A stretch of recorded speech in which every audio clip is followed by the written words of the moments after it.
Mother, man. Hey guys, this is Michael Bears, and when I'm not doing acid and killing witches, I listen to Murder Metal Mayhem. Spreading faster than a case of the clap in a trailer court. Able to shatter eardrums within a 666-mile radius. A podcast more brutal than all the rest. It's Murder Metal Mayhem!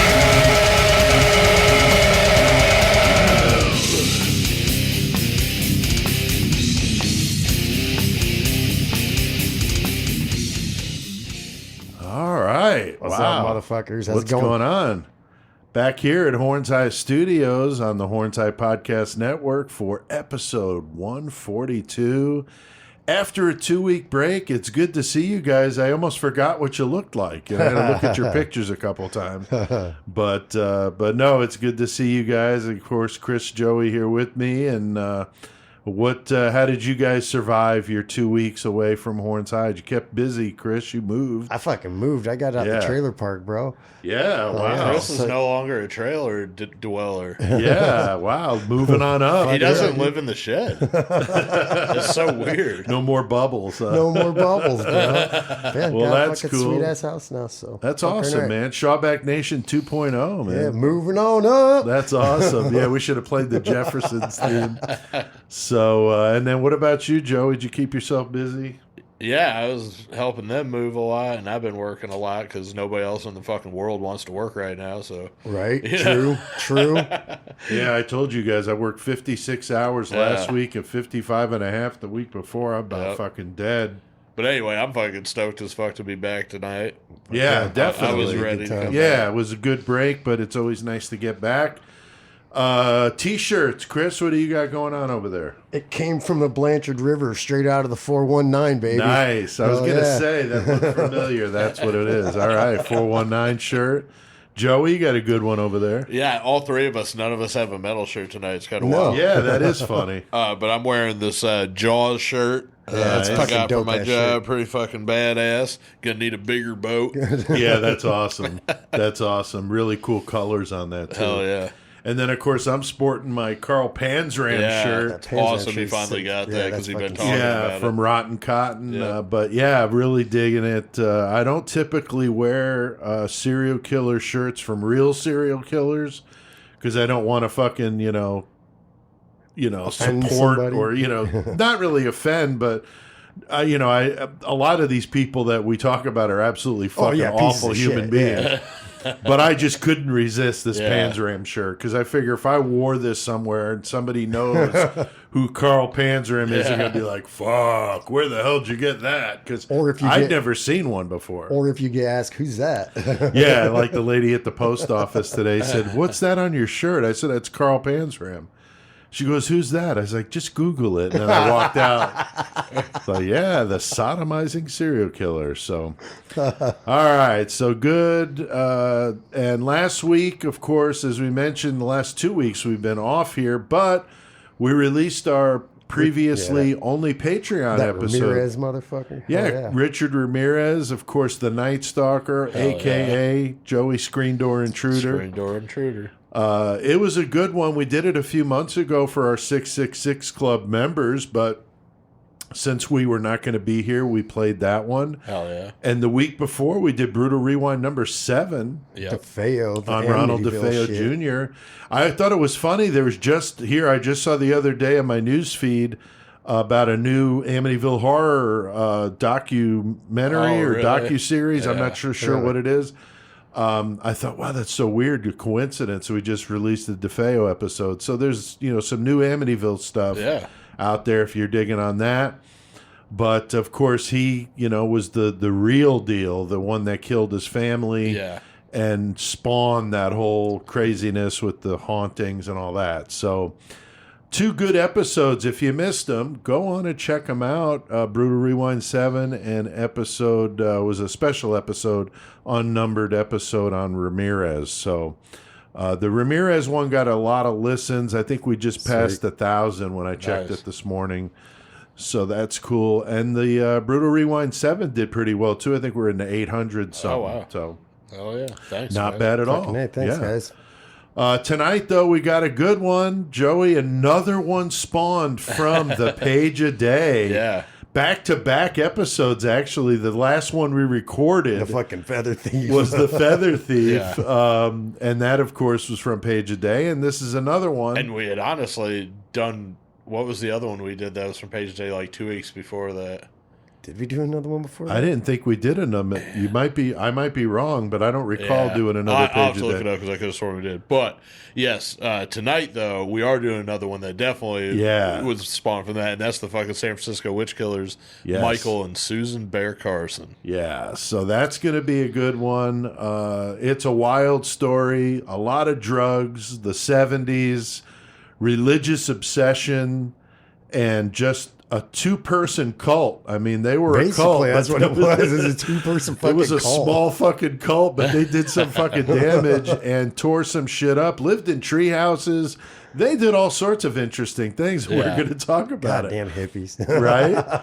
So, and like you brought up, Chris, that Michael Bear Carson looks like fucking Charles Manson, like some of them pictures, I'm like, legitimately. is Yeah. that fucking... He could have been in the family for Dude. sure out there at Spawn Ranch. So, anyway, it's going to be a good one. These two are really fucked up, and we'll do that, of course, in the murder segment. We got CK warming up, ready to throw down in the metal segment. He's fired up to talk about a very old school band. Fuck yeah, BOC. Yeah, BOC, Blue Oyster Cult, probably would be more of a hard rock band, of course, than a metal band, but it's CK, and he CK. does his fucking thing. Influences. Yeah, for sure.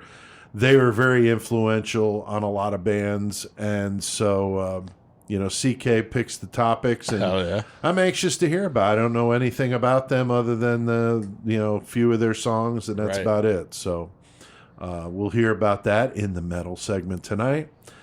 Got a good killer cage match. Been a couple weeks, so we're anxious to do one of these. Chris, got some listeners. Some of our hardcore Some listeners. of the old schools. We got Samantha Cram, what up? Jess Brown, how's it going, yo? And fucking Rebecca Boomstock, always in that song, bitch. Yeah, but Rebecca and Samantha for sure, and Jess comments a lot too, so that's really cool.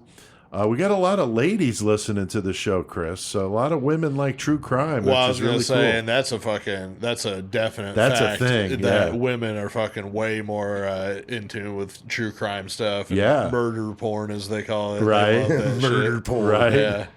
So we got a wicked one tonight, though, Joey. We got a couple of crazy motherfuckers going at Yep. it in the cage tonight. Shoe Fetish Slayer, Jerry Brudos. Nice. And then he's going to go up against that fucking stank motherfucker who fed hookers to pigs, Mr. Robert Picton. Nice. And we've covered both of those Right. guys. Yeah. So we've talked about them. If you missed those episodes, you go and check those out. And they got a couple of objects to fight with and a variable to keep it interesting. And we'll do that, of course, as always, in the Mayhem segment. So thanks to everybody out there listening to the show. We keep seeing the numbers rolling in. This last week, we were at about 2,700. Which is good, especially for a week we weren't even here. We Yeah. just played the Ramirez episode, which still did pretty well on its own. So thank you to everybody checking the show out. We got a lot on our plate tonight, gentlemen. We're going to be heading to sunny San Francisco to follow the trail of a demented couple hell-bent on hunting down some fucking witches. Yeah, let's get our witch murder on.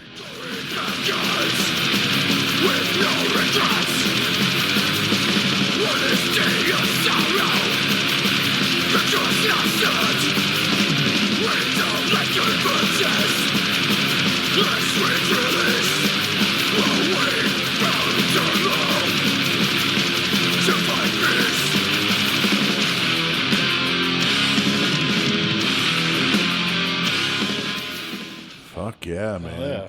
Misery Index. Covering Little bolt bolt. thrower cover. Yeah. Yep. When glory beckons. Yeah, total bolt thrower title too. Love those bolt thrower song titles. They just released that, and that's pretty fucking sick. I'd never heard somebody do a bolt thrower cover before and record it like that. So, love Misery Index. So that's kick ass. Fucking right. Tonight we're going to be talking about another fucked up couple. We've done a few of them in our 3 years doing this, but these two are fucking out there. That's for sure. That's a new level they're on, dude. Yeah. Jesus Christ. And if there's, that commercial for "This is your brain on drugs," this is the fucking this is your brain on drugs, kids. Don't do this at home. Yeah. These two are fucked up. The story originated, as we mentioned, from the Page a Day stories, Joey, that you read on the show, and so that's awesome. Our second, and we did one right before this. No, we didn't, because it was the Mother's Day month. No, what was the other one? We did the Feather Thief before we took a break. Yeah. So but it's been like kind of two right in a row ish. Yeah, Ish. right. But yeah, fucking pretty cool. And this one, I mean, just. I don't know. It's insane. Yeah, it's a good story. I It's knew this. insane. I knew who these people were, but I had never fucking read into it. I just knew the name more than anything because it's fucking kind of catchy. So you see it in fucking reading other shit, but to actually like go into what fucking we're gonna go into, it's like, oh my god, I know it's crazy, That's fucking nuts. So Michael Bear Carson and Suzan with a Z. Susan is her name, but she puts the Z in there. And they pronounce it as Suzanne, so I don't fucking know. Suzanne Carson, their insane view on life and the way they warped fucking religion to make it suit them, is fucking crazy. Let's ordering from a Chinese menu. Let's take one of these and one of these and one of these, and here we go. Here's our new religion. Kind of like how we do the Killer Cage match. Kinda. Their insane view, though, is going to be an interesting one. They were known in the true crime world as the San Francisco Witch Killers, which got my attention, Joey, when you read that Page a Day. Like, that's just cool sound. Like, right. The San Francisco Witch Killers. What the fuck? Their murder spree short. You got fucking witch killers and you got vampires up in Sacramento. Right, dude. There's some crazy motherfuckers out there. 1981 to 1983, so a short span of time. Yeah. Michael's daughter, Jen, has been very vocal about her side of the story, and we'll get into that. Most of these family members we feature, distance themselves from it. Talk about no. Yeah, change their name, completely go fucking dark, But Joey, I mean, the second one here on the Page a Day stuff, and I know you said you were familiar with their name, but of course, once you dug in, that was it. And I don't even think I'd ever watched any documentaries or anything about them, or just the name, and then fucking the Page a Day, made it sound intriguing. Oh yeah, and then you look into it, you're like, Jesus Christ, this is a classic story. It's a good one, yeah. Now, Chris, do you think most of our true crime fans are going to know about these two fucking wingnuts, or what do you think? I mean, I would hope so, but I mean, who knows? Like I said, I didn't know about it till the Page a Day at all. Yeah, me either. I had no idea. So I'm guessing a lot of the people listening probably don't know who these two are, right? But they're going to get to know them tonight. So now the story really starts with James Carson. Now, no relation to Johnny Carson that I'm aware of, but he will be back at the story. Johnny Carson does enter the story later. So this is one of those, it's almost like the Feather Thief. It just gets so fucking crazy. You got to just kind of bear down and listen. Bear down. How about that? I didn't even write that in there. I just came up with that. Okay, so he's born James Carson. He later becomes Michael Bear, like Bear. His daughter said in one of the interviews that he always liked bears. Loved bears. Yeah, that was his animal that he liked. His spirit whatever. animal. Yeah, spirit animal. There you go. So that's where this comes from. So if you're hearing the bear thing, like, what's that? It's bear, like a bear, yeah. If you're getting confused, though, you have to join our world with this one because it's a very crazy story. You might want to go get some of that LSD you put away from your kids up in the cupboard. Might, Eat it now because then you'll figure it out. Yeah, or some mold or something. Fucking whack yourself out on some shit, Penicillin. Some Stachybotrys fucking black mold. Drink some cough syrup. Or all of the above. Yeah. So he's born in 1950 in Oklahoma. He had a bone disorder as a young child. He was in bed for years, bedridden, read a lot. I never saw what it was. I didn't either. It just said a bone disorder, so I'm not really sure what the deal was. He obviously got over it. But he was, real into reading. Of course, he's bedridden, so he's doing a lot of reading. But he was reading fucking like political and fucking historical, good, like smart shit. Yeah, and religious shit. Yeah, he was very well read, and he becomes a little bit of a rebel. And it got worse. Yeah. And when he finally got to college, where he meets his wife in Iowa, at the University of Iowa, he meets his first wife, Lynn. And like many college students, especially at that time in the 70s, they're all into, both of them were into some pretty crazy political stuff and experimenting a lot with fucking LSD. 77, there drugs, was LSD going on through there, dude. Oh, yeah. So even in Iowa, they were still doing dope, man. And, she was into that, but she got over it, and he never did. He never left, No, he didn't. He never stopped. No. So after college, it's 1977, his wife begins noticing some pretty crazy shit with him. He had all sorts of penned up anger and starts acting very bizarre. They did live at the time in Phoenix, and they had a daughter, Jennifer, and he was a stay-at-home dad. And I did see that she goes by Jen with 2 N's, so very, very specific there. Wasn't he trying to fucking teach for a while and then he fucking just quit? I'm not sure, but that does ring like I've heard that. Yeah, I think like after college, like he did like. I think he did try some shit. And then he was just like, fuck this, like full on counterculture movement. Oh, yeah. Yeah. His wife is getting concerned because he's dealing pot and using their daughter to help him weigh the weed and bag it up. Chris, put the kids to work. You gotta teach them young, bro. Think about it. I was just like, really? I heard her talk about that in the interview, like weighing dime bags. This is a 3.5. Like, what the fuck? So they're fighting a lot about his lack of employment, because he's not working. He's just selling weed. So, sounds like good dad material here. Father's Day. Shit. But yeah. Father's Day. Yeah, right. And he did do stuff with the daughter, he played with her, he did her hair. He was really a good dad, on the surface. But, the fact that he was teaching her how to weigh weed and bag it up, maybe not so much. But his wife takes Jen away from him, leaves after 8 years. She just says, fuck this. But he still has some joint custody, so there's that. Very soon after she leaves him, he goes to this house party and meets the love of his life, Chris. Yeah. Susan or Suzanne, however you want to say it, with the Z. I was wondering because at the crime scene of the first victim, it says Suzanne on the fucking wall. Right. Like straight up Suzanne, though. Right. And so it's like. It is weird, but I think it's got the Z in it, though, too.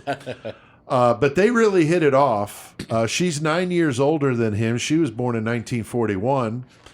And, growing up in a pretty normal household, she thought she was psychic at a young age and was kind of distant, She didn't do very well in school. As she got older, she embraced that counterculture again at this time, the 70s. That was, of course, the thing. And she was older, so she was probably in the 60s, doing that shit.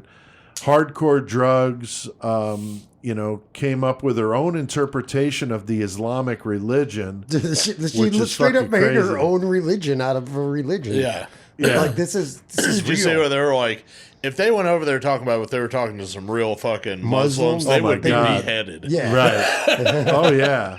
I think one of the documentaries I watched said that if they were over there, then they would have died. Yes.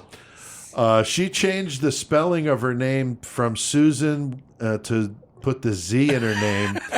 She's a real piece of work who was recently divorced with 2 kids. I read somewhere she was having sex with her son's friends. Yeah, but I don't know how old they were, so I'm really not sure. She's like, fuck yeah, I'm living that life. So it's a pretty fucked up situation, to say the least. 17. Yeah, I don't know how old these kids were, but I'm just like, what the hell? Her husband gets smart. He leaves her ass, and he takes the kids with him, which is a good idea. I bet your fucking son's friends kept coming over though. Oh, I'm sure. I'm sure. Hey, is your mom going to be home tonight? So Suzan comes home, or she came from money, and so did James. So they both had, came from good backgrounds with families that were pretty well off, not really necessarily rich, but upper middle class. Suzan needed someone to lead, and Michael was the perfect one because he needed somebody to lead him. Yeah. So it was just the perfect storm here. The cult of one.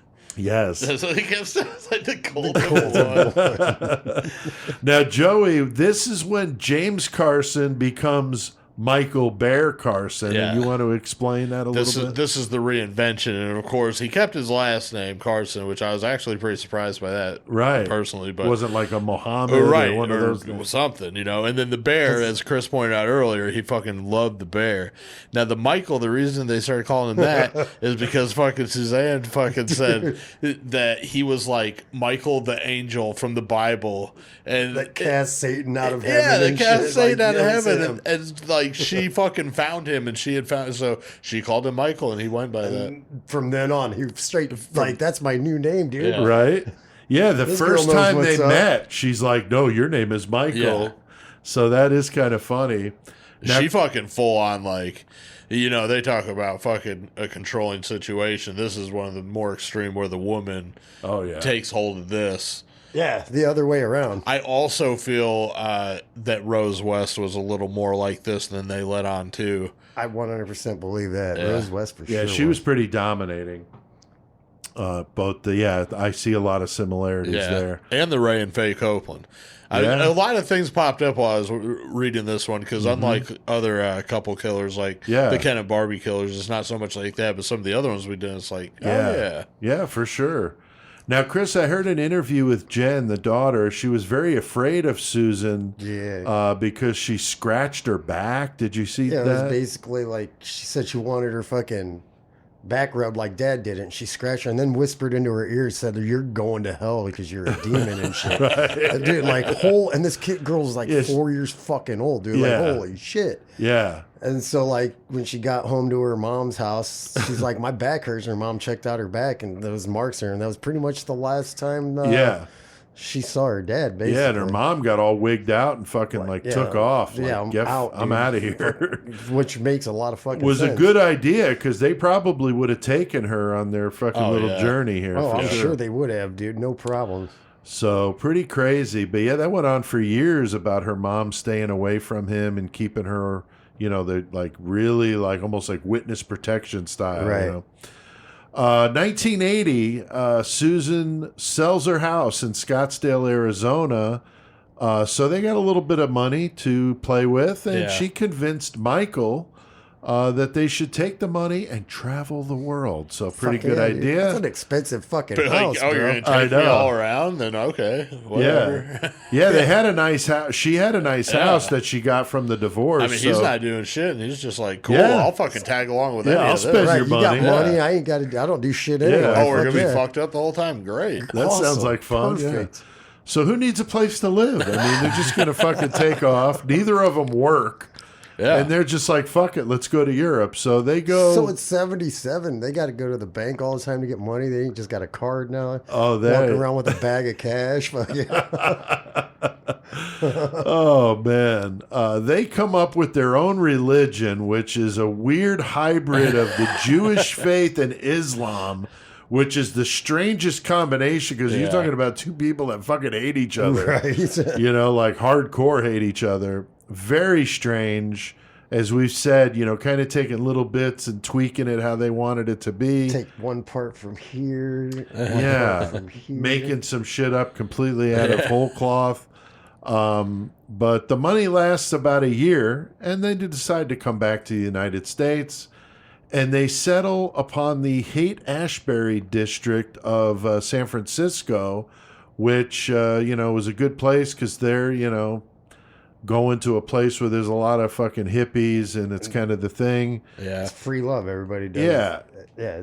And Joey, we've talked about, in San Francisco with other cases with the Zodiac. Chris, we did the Anton LaVey episode, but definitely a good place, Joey, for these two to end up.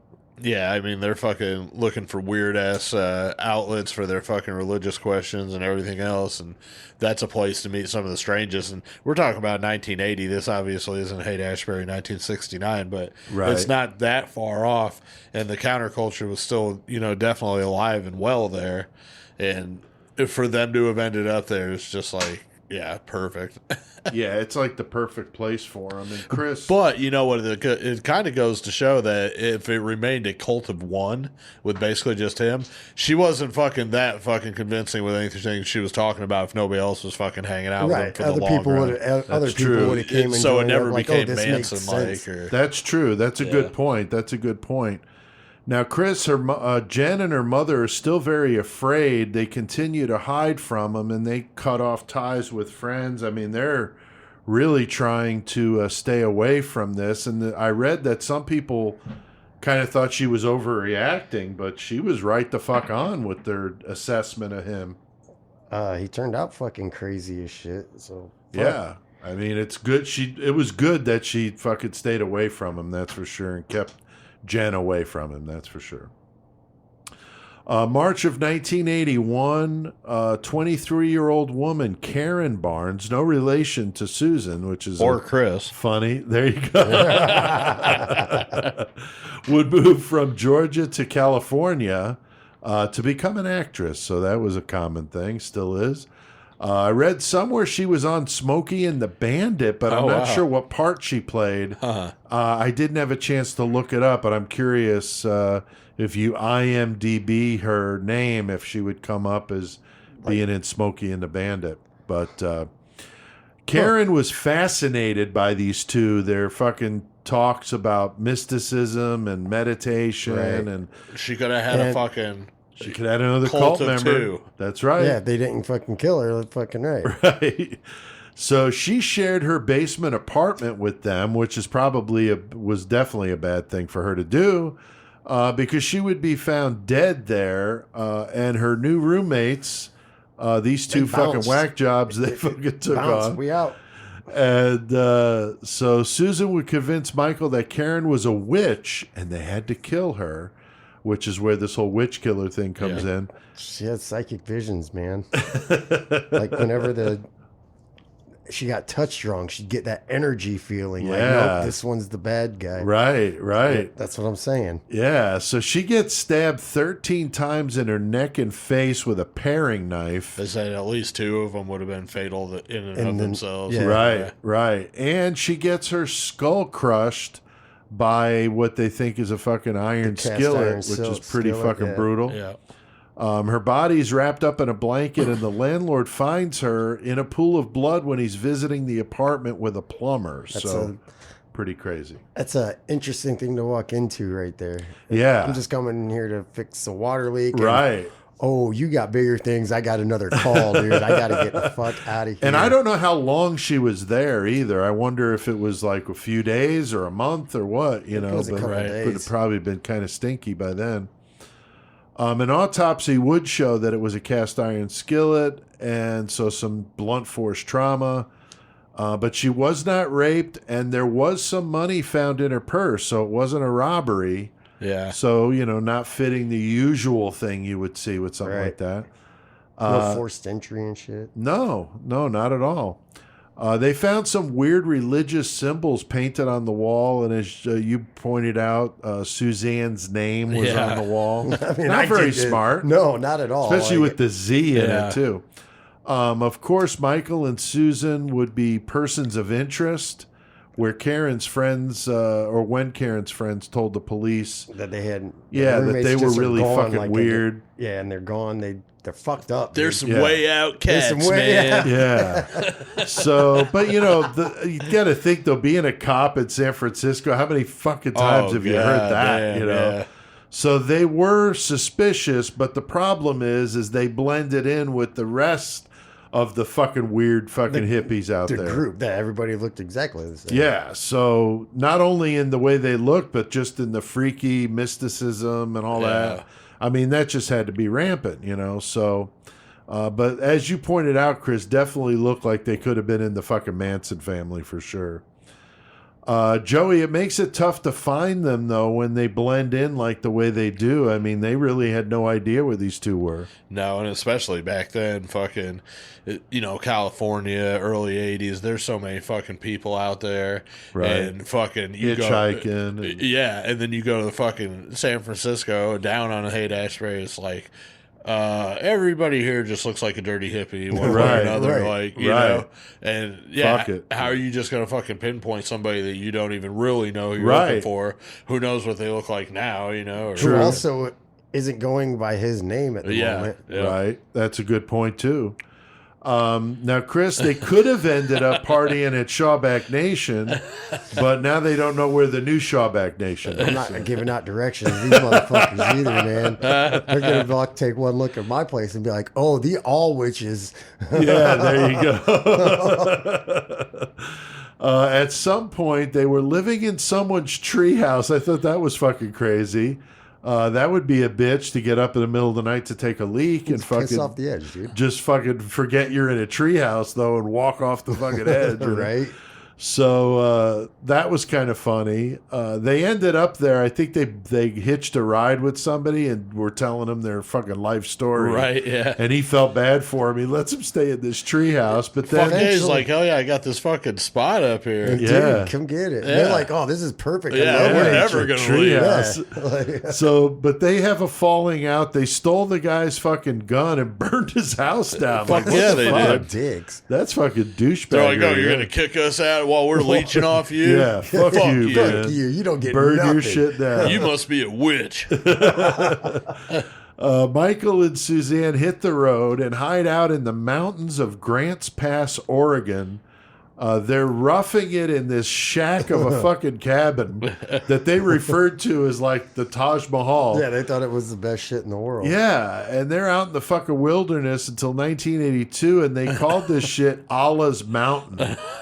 So again, with this whole bastardization of the Islamic faith, right? Don't do what Allah name throwing around, bro. You know, like. Did they ever come up with a name for their religion? Not that I saw. I didn't see that either. Maybe if we read the book, you know, the manifesto. Right. Now, they were calling themselves Muslim assassins, which I thought was kind of funny. So they did come up with a name. In a jihad, yeah, I guess. Not for the religion, but just what they called themselves were Muslim assassins. All right. And that they were on a jihad to find the fucking witches. So I don't know what the witches have to do with the Islamic faith, but anyway, that's their thing. Fucking weird. That's what. When they ran out of, to take a break from the LSD sometimes. You can't just constantly eat it, dude. Right, killing witches like a palate cleanse. Man. Right, exactly. When they ran out of supplies, Michael takes off for L.A. and returns a few weeks later to find Suzanne really going nuts. Which, if she wasn't nuts before, I can't imagine what she was like then. Dude, all alone, fucking no food, starving. Almost starved. She's seeing all sorts of witches and demons everywhere. Could you imagine that? You come back from a trip where you walked and hitched and got all this shit to bring back, and she's just fucking going nuts. Looking under the bed every 5 minutes, you know, like, what the fuck? You may not have had food, but you had plenty of meth, didn't you? Jesus. Yeah, right. So, yeah, she's got this other thing, though. She develops this strange laugh at inappropriate times, which how weird would that be to be talking to somebody about all this weird shit? Yeah. People did not like that shit, though. They were not stoked on her. No, she was freaking people out. And so you throw that into the fucking mix here. These two are just crack me up.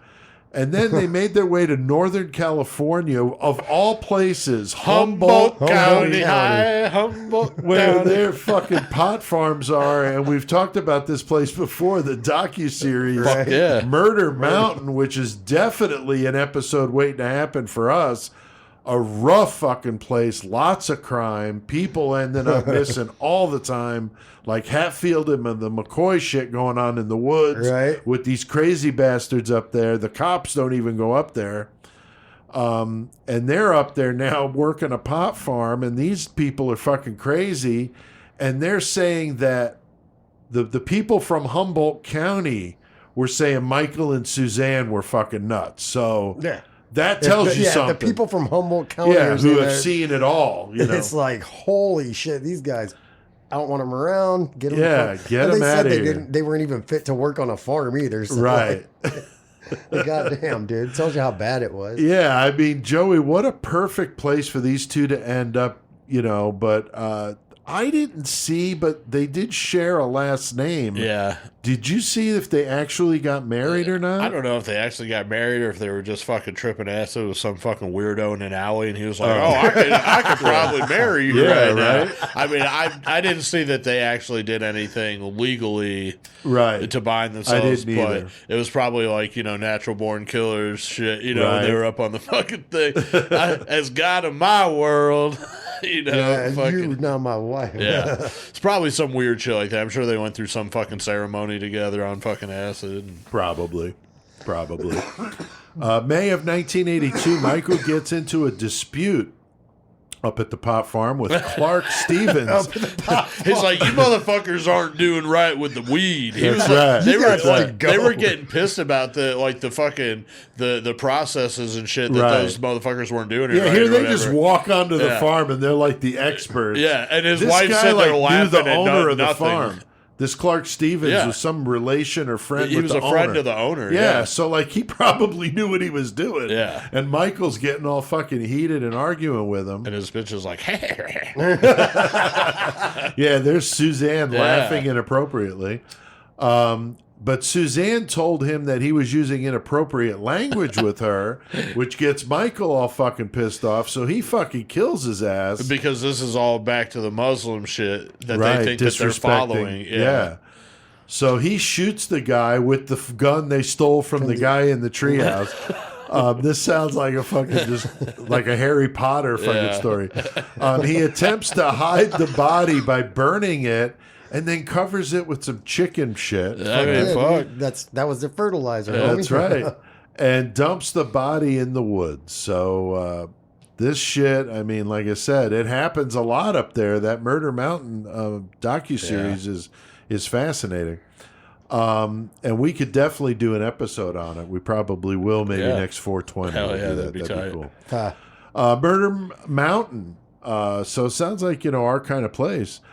Gets into all that kind of stuff. And even those crazy bastards didn't like him. So, I mean, you could just see how talking about a pending fucking apocalypse and all this weird religious shit. And seeing the future. And it's like, dude, I'm trying to clean some bud here. Would you shut the fuck up about that? Trimming over here, bro. Yeah, come on. I'm busy. I don't know how much trimming they did on the weed back then. Because, God damn. Yeah, that's true. That's true. You don't talk about my husband.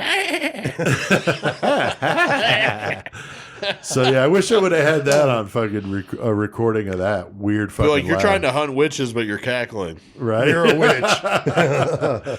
So, there was a thing I saw where the dog they thought was playing with a ball up there at the How pot farm. fucked up is There's that, a fucking man? skull. And it's a human skull, and they're like, oh shit, we better call the police. You think? So the fucking cops go up there, which was surprising because, like I said, on Murder Mountain, they're like, they don't fucking go anywhere near this shit. Hell no. The body of Clark Stevens was found because he had his wallet with him, so that was kind of convenient. They knew who it was.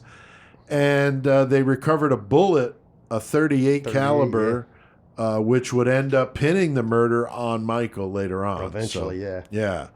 So, Chris, the other workers on the farm would talk about how crazy these two motherfuckers were with this whole anarchy and their religious shit and the nuclear fucking Holocaust. I mean, like you said, dude, I'm just here trying to fucking do some weed work. I don't know what the fuck you're talking about. Can you please? It's the worst employee you've ever, fellow co-employee that you've ever had in your life, like coworker. Like, dude, that one that's always like, I'm telling you everything about their life, and you're like, dude, I don't care, man. Right? Like, I'm done. Yeah, I mean, especially if you're all baked out trying to clean some weed, and you got these two just talking about the crazy apocalypse and it's like, God's all gonna this, come just down awful, no. just awful. So Michael and Suzanne flee that area, so they're on the run again. They're considered suspects now in this murder of Clark Stevens. The police go through some of their stuff, and Chris, they find the literary classic penned by Michael Bear Carson, Cry for War, which was his manifesto. I didn't look up to see if any of that was available. I wished I would have had more time because I would have checked that out. I can imagine it's fucking insane. Yeah. They talked about a plan to assassinate Ronald Reagan, and the reason for this, you get Ronald Wilson Reagan. Each of the names is six letters. Same thing with Johnny. I don't remember Johnny Carson's. Johnny Carson. I'm not sure what his middle name is. I don't remember what his middle name was, but that's same why. Thing. So there's Johnny Carson back in this story. What the fuck did he have to do with it? So next thing you know, Secret Service is like, oh, the president's name's in this. We better do something. Right, and the documentary I watched, the Secret Service was fairly involved with this because of that. You know? So... but pretty metal, that their whole 666 thing, but, the fact they want to kill Reagan and Carson, and there were others too, other politicians and other people as well.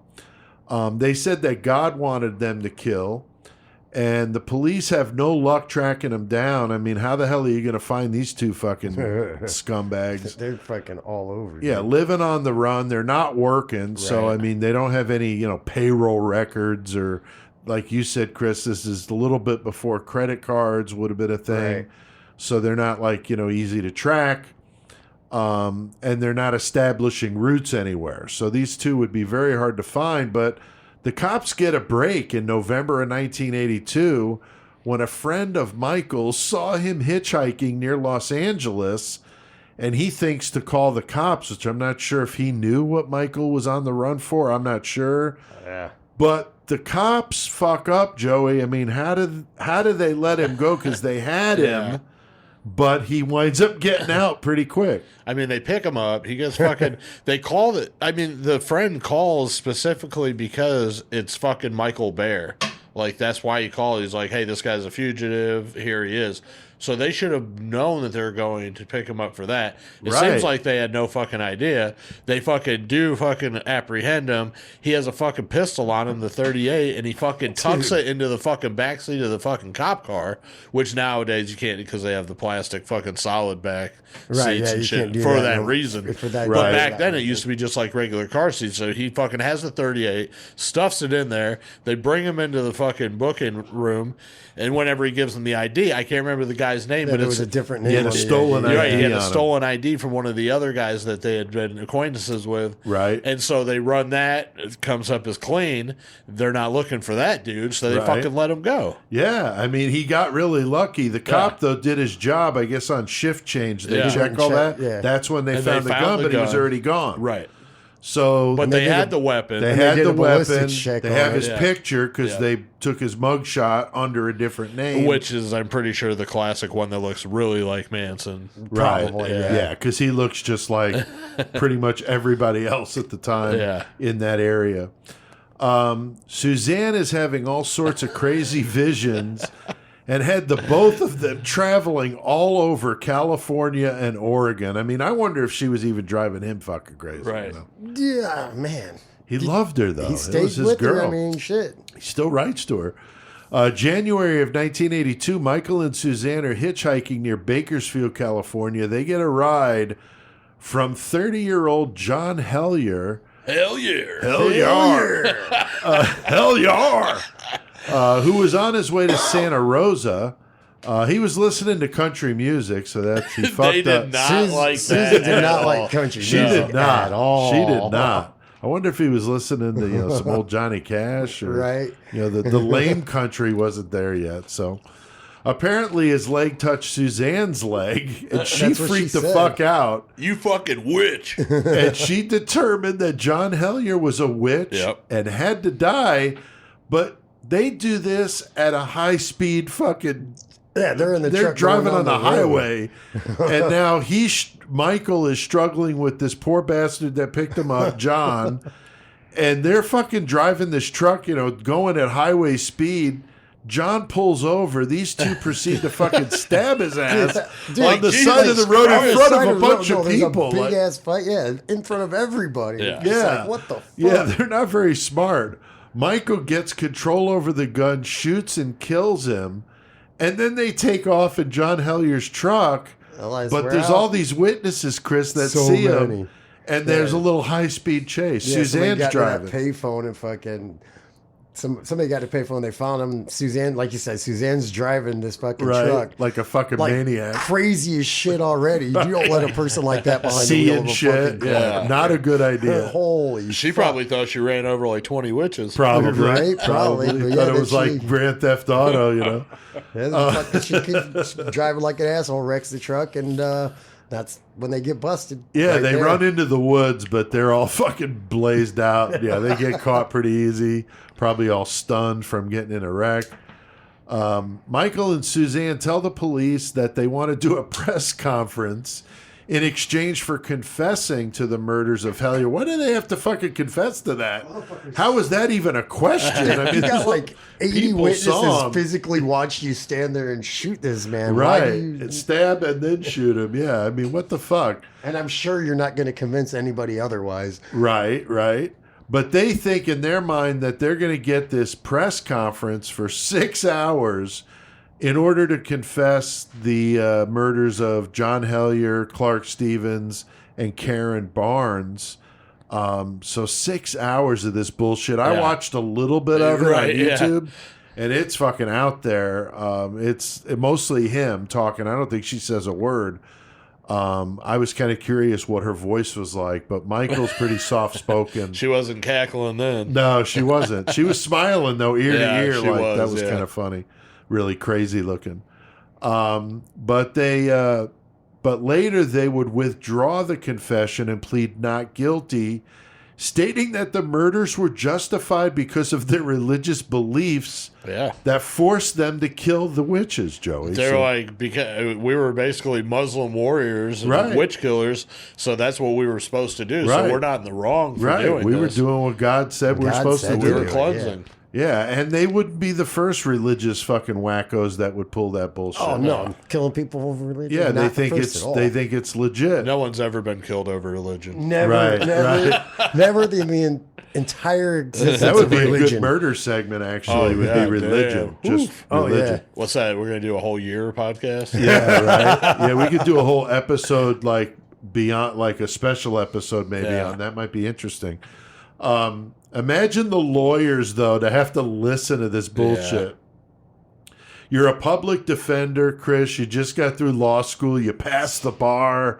You're all fired up. You're going to be out there to help the wrongly convicted get, their justice. And you get these two fucking people to represent, like, gee, I am not boss. winning this fucking goddamn case. Fuck you. Shit. I'm going to forever be associated with these two idiots. God damn it. So, yeah, that poor son of a bitch or bitches. I didn't see how many lawyers they had. If they had one lawyer for the both of them or what. Anyway, Suzanne wouldn't even talk to her lawyer or the police. She literally wouldn't say a word. Yeah. And Michael was pissed that they weren't getting enough publicity for the crimes. He thought they should be rewarded for killing the witches, Chris. It was like a good thing. Like, dude, they should have got like a key to the city or something. They should have. A key to the treehouse, A key to the treehouse. June of 1984, they're both convicted for the murder of Karen Barnes. That was difficult with her name on the wall. Were sentenced to 25 years to life. Come on, man. 25 years to life. Later on, they're both convicted of the other two murders, and they get 50 years tacked onto that. Michael is at Mule Creek State Prison, and Suzanne is at the Central California Women's Prison. I did hear in one of the podcasts I listened to about this that she is the worst inmate, male or female, in the entire California prison system. That's saying a lot. Voted on by like the staff. Okay, like she is supposed to be a complete pain in the ass. Fights them every time she's got to leave the cell. Restraints. I mean, like a complete basket case idiot douchebag to the staff, which has got to suck. I mean, I'm sure Tex probably has some stories of some difficult inmates, but I have no those doubt, guys have a hard enough job, let alone fucking dealing with some nonsense like this. That sounds like Mallory Knox shit there, too. And you got to think this bitch is like, in her fucking 80s or 90s at this point. Like, right? Seriously? I don't know, maybe not that old, no, but still. 97 when she gets out. When she gets out, which is about 10 10 able years. to maybe get out. Right, It's like right. 1930 something. Right. So it's just interesting that she's got to be that way even in prison. I did see that Michael was visited by his daughter Jen, but she thinks that she saw him once and then that was it. She just thought it was best to keep her distance. She has been very vocal about it, though. Like we said, oftentimes with these stories, these family members just disappear, They don't want to be associated, change their name. She's been very, upfront. Her name's Jen Carson, so she didn't even change her name. BTK's daughter did a book and shit, too. So, I mean, right. There has been a couple others. That's true.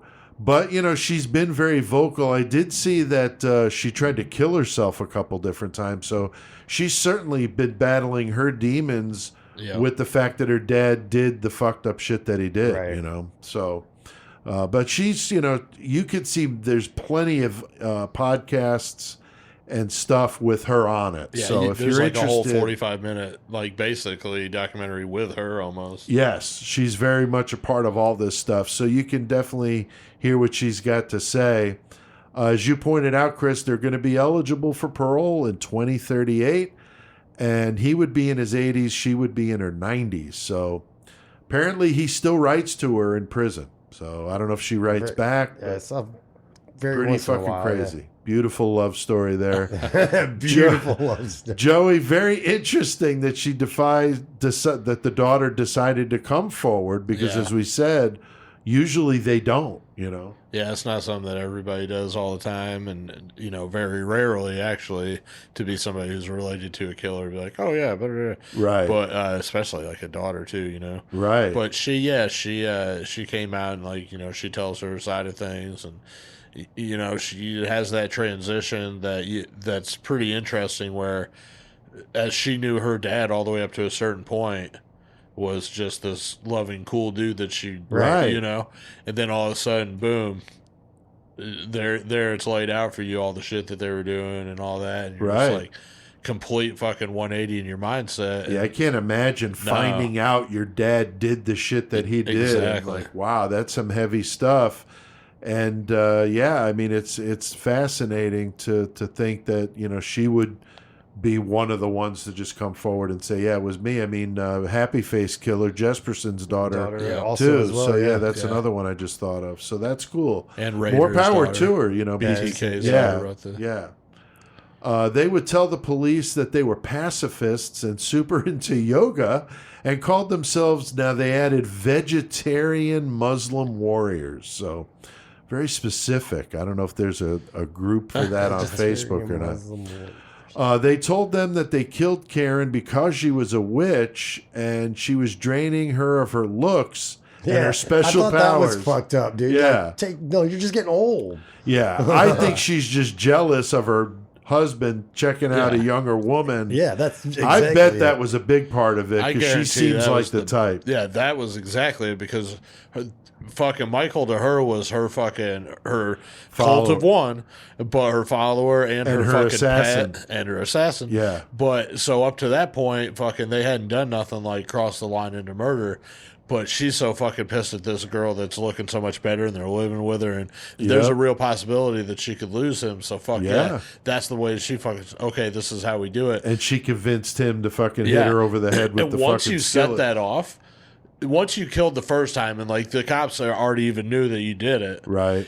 You have nowhere to go but just fucking crazier from that. So yeah, so then all the other killings are like, okay, well, we're already in it up to now, so fucking whatever. But that first one's always got to be the fucking trickiest, and I guarantee, like you said, that was a jealous move. Oh yeah, and she's like, you're gonna kill her. She's very influential, so she convinces this dude that God's telling her to tell him to kill this woman because she's a witch, but when in reality, she was probably pissed she was wearing some short shit. Well, and not liking her parading around the apartment and her husband checking her out. And another thing is whenever they fucking, interviewed Michael Carson about it, he was like, yeah, and, hit her with the frying pan or the skillet. Right. But he was like, and I stabbed her 4 times in the face. Yeah. So if he stabbed her 4 times. Right. There's 11 more. Right. There were 13, so right? She probably did some of that. Exactly. So that was fucking her taking her. Dude, and you talk about whenever you kill somebody, stabbing somebody in the face like that is an act of rage. Yeah. Right. Almost. Not always. just killing somebody because you think they're a witch. Exactly. You're fucking hacking Taking her face up and away. taking her beauty. Right. And so I guarantee you, that all points to that I fucking agree, aspect. dude. I think we've done a good assessment of that because I didn't hear that anywhere else. No. So because of this whole witch killing theme going on, the media, of course, dubs them the San Francisco Witch Killers. But I know when I first heard that name, when you read the page a day, it definitely piqued my interest, Joey. That just, like we've said before, why do some of these resonate more with the public? And I think a lot of it is the media when they could put a good nickname on them or something like, ooh, that sounds interesting. Now, Chris, they were suspects in some other murders I saw in some other states and possibly even in Europe, but we really don't know the full extent of this shit. I mean, they even wanted to kill fucking Johnny Carson, man. What the fuck did he ever do to anybody, 666, man. I guess. But, do you think that there were it's very possible they could, for a year in Europe, they could have been killing all sorts of people over there. Did they go to Europe? Yeah. Oh, shit. They were there for a year. Yeah. I didn't see that. Maybe they did. Yeah, it's very possible. Yeah, when she first sold the house, they took the money and went on their little year-long trip, But yeah, then I have no doubts they could fucking. Yeah, so you don't know. You see a nice dude. There's the European women over there, fucking. Sure. Like, oh my God, she would be so witches angry. all over the place. Witches everywhere. And I have on the list, it's not on the schedule, but at the list we keep of all the different topics, witchcraft is a good one. Yes. The persecution of, because I did a lot of research on that topic for my novella, Dreadful Life, and I found all sorts of craziness. I mean, Germany exterminating entire cities because they thought they were fucking witches. Infected with witches. Yeah, like 60,000 people. Right. Like not a little village. I'm talking like the size of like Bloomington. Like killing the entire fucking city and bombing it to fucking ruin. Like fucked up. Multiple spots they did that in Germany.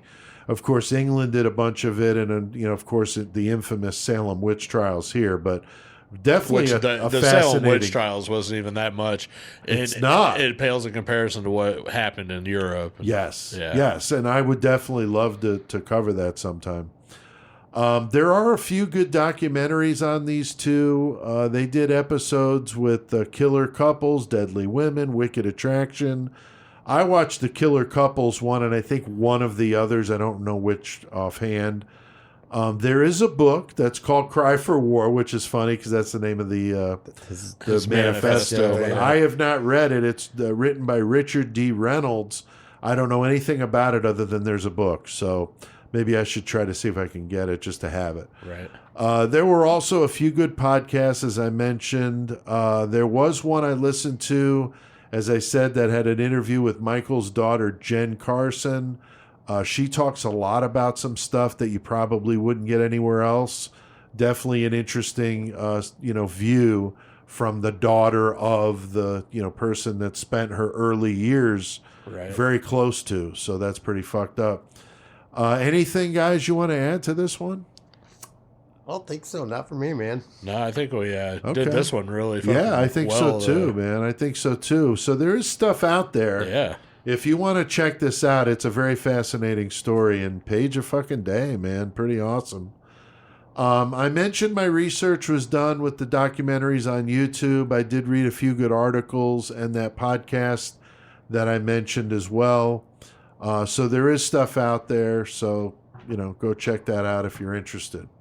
Now, next week, we're going to be taking a little trip, Chris. We're going to be going down under to Australia. I was talking about CK. We should do all Australian metal bands. Oh, fuck yeah. We've got plenty of them to do with that Australia, episode. Yeah, definitely.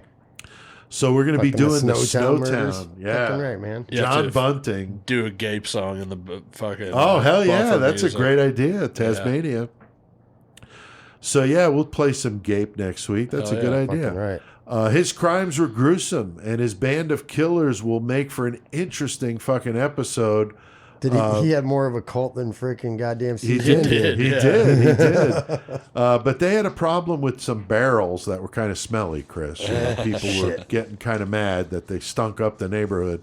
What? That's a good smell. There were more people in the barrels than there was in the neighborhood. That's true. That's true. And Joey, we're going to have a listener on that won a contest. Hellcoming. Chris Worstrom. Yeah, Chris was supposed to be on with us when we did our Kemper episode, but we had an issue with was it Chris wasn't here and the internet? There was some sort of thing. I wasn't here. I think it was one. No, maybe I'm thinking about the one with Josh that you couldn't. Yeah, that's why we missed. I don't remember with Chris. Maybe it was when the COVID issue. No, Chris wasn't because you here, had to so do it changed remote from the nation. And we wouldn't be able to talk to both of them. And Josh, we were having trouble with the fucking with the connection. And shit. Yeah. So speaking of the connection, I bought. I got internet now in the house. Oh, nice. A Wi-Fi. Oh, did you? But it won't reach out here. So I bought one of those extenders, and it still won't reach out here. So I ordered a better one.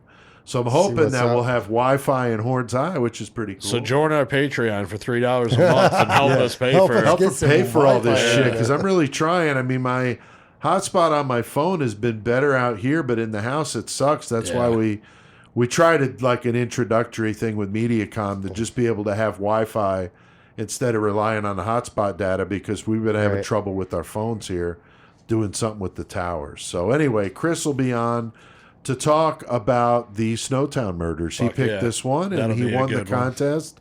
And we had to bump him for, that shit. So it's good to have him on. He's excited.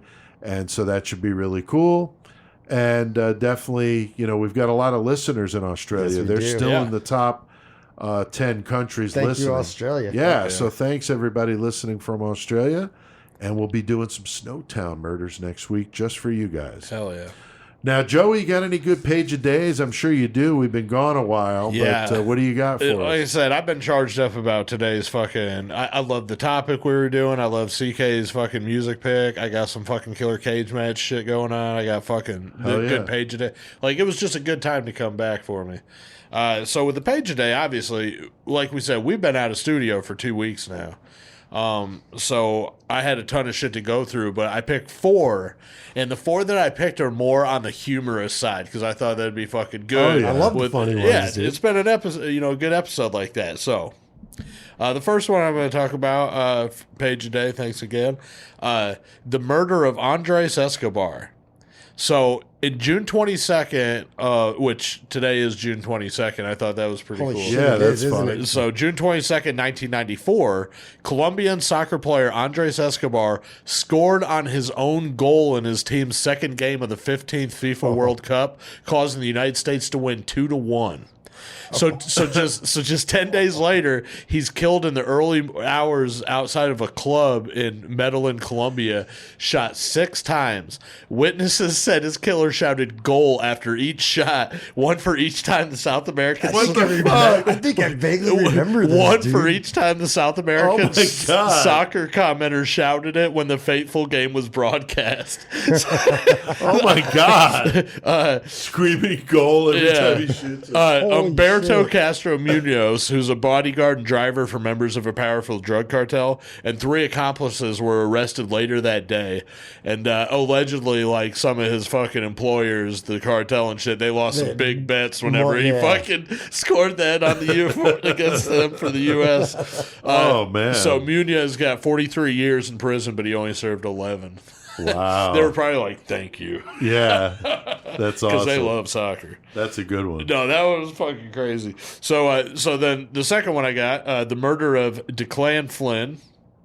So this is September 10th of 1982, and there's a badly beaten body of a 31-year-old named Declan Flynn, who was found in Fairview Park, which was a cruising spot for gay men in Dublin, Ireland. So Flynn's taken to the hospital, but he dies after that. And at the time, there was like ever increasing like attacks on gay men. They're like just random people. Yeah, like big time. So five teenagers, they were all arrested for it. And so they gave statements admitting to their part in the murder, as well as at least 20 other gay bashing incidents in the park in the previous 6 weeks. Jesus. So all 5 walked free, given suspended sentences after the judge suggested the boys were cleaning up the area. So he would go on, the Armstrong kid would go on to serve 10 years for raping a pregnant woman in 1992. God damn, dude. Wow. So the hate crime, it served as a catalyst for the gay pride movement in Ireland. And actually, that's whenever they first had their first pride parade and all that stuff. So that was spawned basically out of that because it was just fucking so dangerous for them. Right. So I guess that one wasn't as funny. But still, it's informational, dude. Yeah.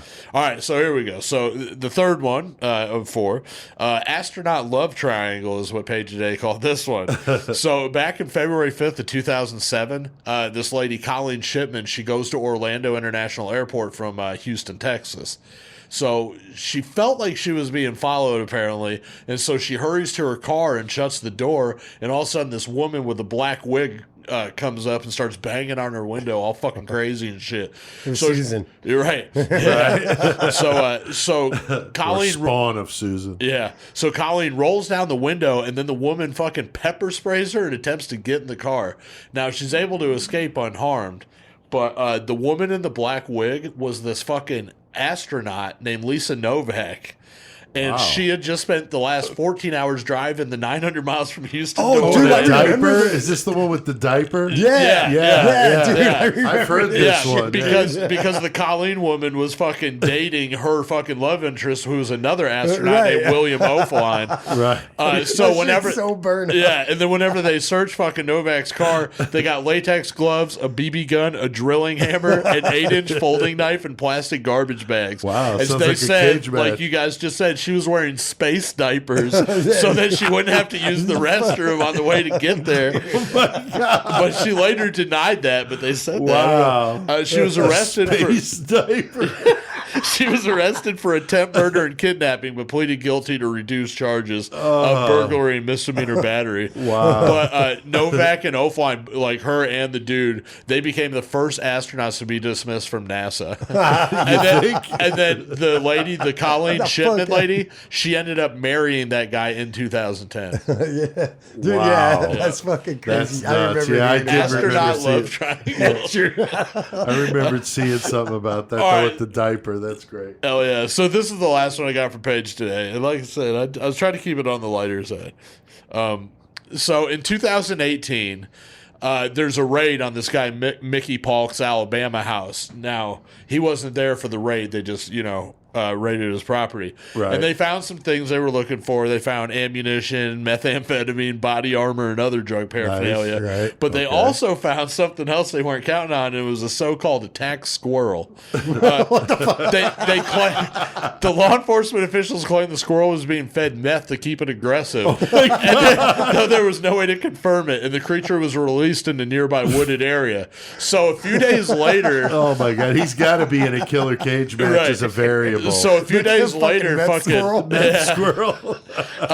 Mickey Polk, so now he comes back around, and he fucking, you know what I'm saying, he saw his house was fucking raided and all that shit. Right. But he ends up posting a video of himself with the squirrel, and he said the squirrel's name was D's Nuts. And he said the two were reunited when he returned to the scene to search afterwards. And he insisted the squirrel wasn't on meth or trained to attack, but he did say the animal was an asshole and a mean motherfucker. He was later detained that month after being caught in a fucking hotel fleeing in a stolen ambulance. Oh my God. Yeah, he was charged with the looting, criminal mischief, receiving stolen property, and felony possession of a pistol. What was this fool's name? It was Mickey Paulk. Paulk. Wow. And his squirrel's name was D's Nuts. D's Nuts. That's awesome. So, Paige a Day, thank you for Oh, that. Paige a Day is the shit, man. Holy shit. That was really good. Yeah, we're going to have to do a fake commercial with D's Nuts. God, Yeah, so how do we good. not? How do we not? Oh, that was good. Well, it's good to be back. Yeah. Good to be laughing. We've done our fair share of murder tonight, guys. I hear that music. That means CK's getting ready to get here, throwing the that fuck does. down. So, Joey, what the fuck do we need to do? Da-na-na-na, da-na-na, da-na-na. Don't fear the Reaper. Get your metal on. Known the world over as the master of metal, the crusher of posers, and Murder Metal Mayhem's knower of all things metal, hailing from Wildman Street in Danbury, Connecticut, standing at 6 feet of brutal, punishing madness, weighing in at 220 pounds of poser pulverization, the one, the only, toughest bastard on the planet, Chris C.K. Kovacs!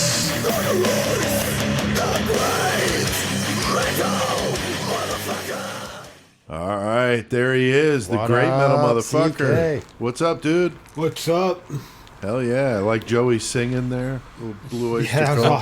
awesome. Hell yeah. Gotta love it. That was the Danbury remix. There you go. The Wild Man remix.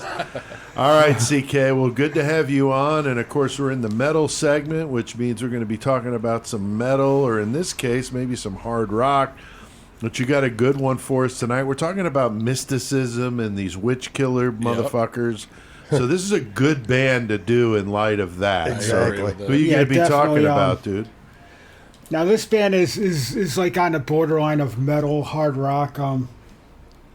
Some people say they're metal, some people say they're hard rock, some people say they're a combination. But Right. the band is an old band. It's been around for over 50 years. Blue Oyster Cult. Nice. BOC. I mean, Cult of One, Blue Oyster Cult. Shit. That's right. That's right. Like I said, they've been around like since the late 60s. Originally formed in 67 under the name of Soft White Underbelly. That's great.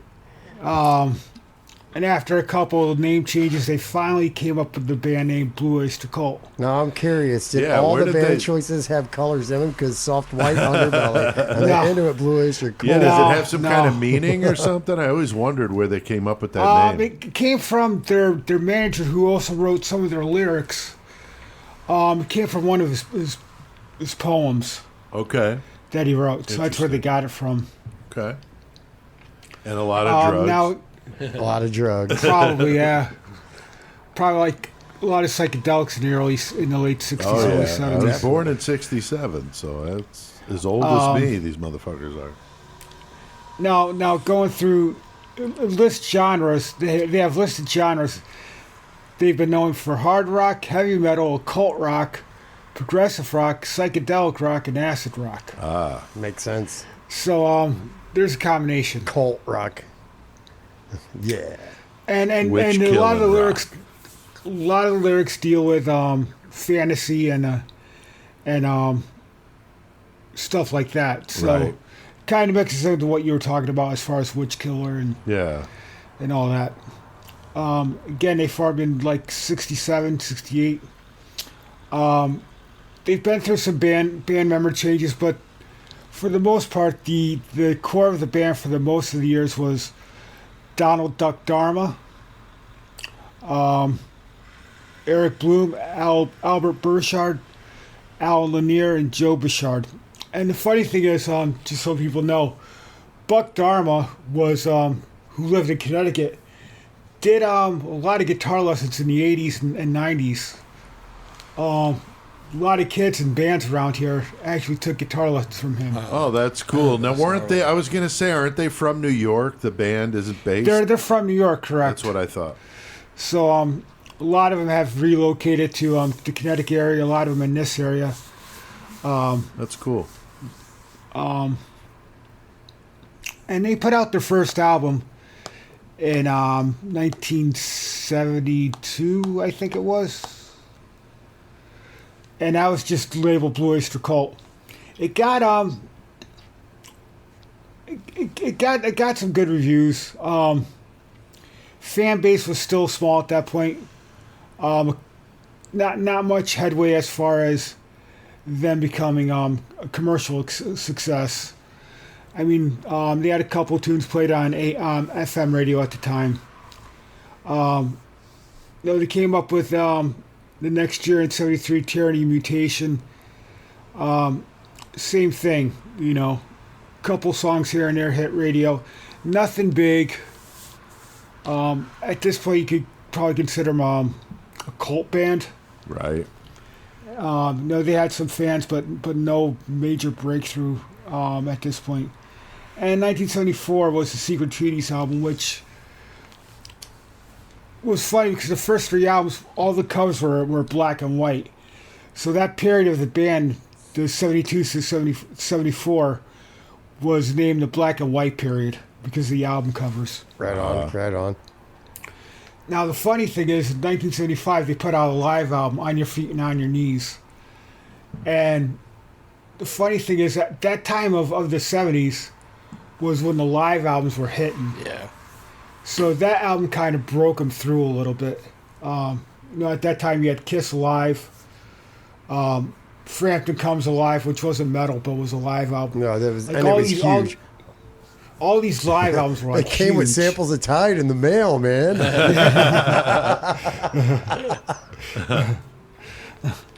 But On Your Feet and On Your Knees was a double live album. Did really well for them. And that was the breakthrough they needed because in 1976 was their huge album, which was Agents of Fortune, which had the hit single "Don't Fear the Reaper," which right. I think everybody knows has heard that song at one time. If you haven't, you've been living under a rock. Right. And that album was a huge breakthrough for him. Okay, let me ask you something, CK. Uh-huh. So in the Saturday Night Live skit, Christopher Walken plays Bruce Dickinson, who comes in while Blue Oyster Cult's recording and tells him to play more cowbell. Was Bruce Dickinson actually involved with Blue Oyster Cult? Oh, okay. No, I didn't know if at least that part was real. There's no Bruce Dickinson involved with Blue Oyster Cult. That's hilarious. Now the whole thing with Blue Oyster Cult was their managers wanted them to be the American version of Black Sabbath. Right. Okay. And that was the main goal. And I don't think they ever got as big as Sabbath in America, but they're getting pretty big at this point. And they followed that up with Spectres in 1970, which had the other huge hit, Godzilla. Yeah. Right. Godzilla. Which is a killer song. Yeah, it's a good one.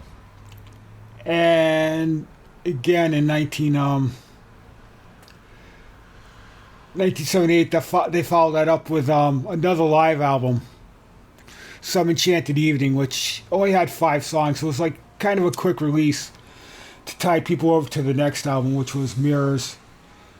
And that album really didn't do as well as obviously as Spectres and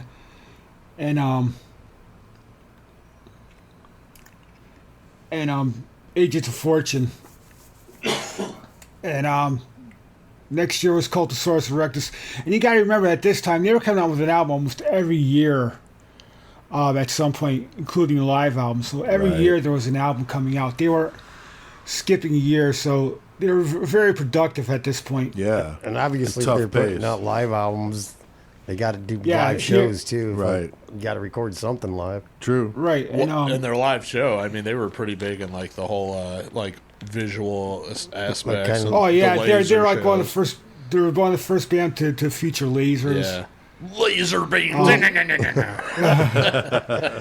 So what actually went along with their show and their songs, so it kind of worked out. It was pretty cool. I've never saw them live, but I've heard people saw them live and said they were just phenomenal. Oh yeah. And 81 was another breakthrough album, Fire of an Unknown Origin, which they toured with Sabbath at that year. And there was a big tour, the Black and Blue tour.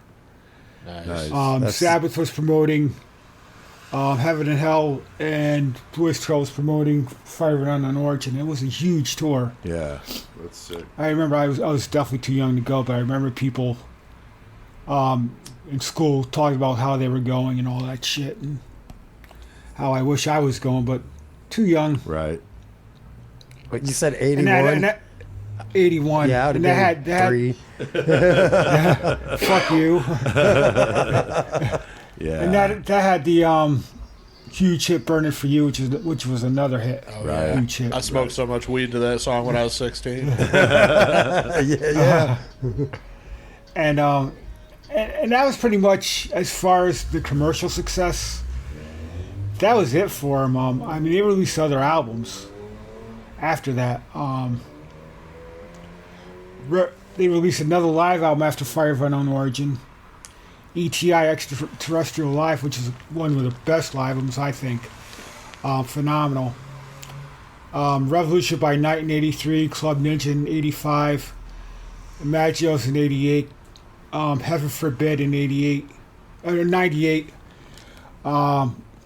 Curse of the Hidden Mirror in 2001, and there was a good 19-year layoff until they just released a new album, The Symbol Remains, which is amazing. Granted, it only has, I think, 2 original members, if I'm correct. Yeah, it include the only original members now are Eric Bloom and Buck Dharma. And that's pretty much it. Right. I mean, it's the old. That's cool though. I mean, Dude, they've been around for I'm fucking 54, ever, dude. so Yeah. they came out in 67. And during those 20 years, I know they've toured and played club shows here and there. Like I said, Buck Dharma was a guitar teacher in this area in Danbury. He lived in Danbury. Not sure if he still does, but you know, That's so badass. And the new That's album, cool. the new album's available. You could stream it. When took did it that up come physically. out? You said, CK? Just last year, about this time last year, Okay. maybe. That's cool. Maybe a little later in the year. Fuck yeah. All right. But you know, all their shit's available on CD except for a couple of the later albums. But most of them are available on CD. All of them are available as far as streaming. Very cool. So yeah, that's definitely check them out. Band I've dug for a while. Yeah. And, Very cool. Well, you got a good little gem here from Hidden Classic, CK. What'd you dig up? a band that you and I know of. Yeah. Witch Killer, which only released one EP, and that was it. That's it. But how do you not five- do the band Witch Killer when we're doing the San Francisco Witch Killer? Yeah. So there's the And, they tie-in. were- But I they were- did like them. They were the first, like, underground, I guess you would say, metal band I listened to Yeah. when I They were- first they're got pretty away early. from the Sabbath, Dio, Right. Maiden. Oh, I started okay. going to the unknown stuff like this. Yeah, And I one bought of this the and I earlier liked metal- it. You know, it's classic metal, you know. Yeah, one of the earlier Metal Blade bands to be signed. They put out, like I said, one EP, 5 songs, 18 minutes, and that was it. Yeah. And What's they went it on called? for Is other it just called Witch Killer? just called Witch Killer. Okay. And that was it. And they went on to form other bands that were pretty much, I never heard of any of them. Never Okay. went anywhere. So Interesting. But you've been jamming them lately, CK. You said you yeah, were digging yeah. it. Yeah, they're was able to find it on CD for a decent price. That's cool. I had it on vinyl, but they're Nice. they're available. You can stream it online. It's online Okay. as far as streaming Very cool. platforms. So check it out. Yeah, a nice classic metal band, Witch Killer. Hell yeah, Yeah. dude. Very cool. Made in Judas Priest type band. Yeah, for sure. All right, well, I hear that music coming from across the pond that tells us we're going to be talking about what we've been listening to lately. So let's do it.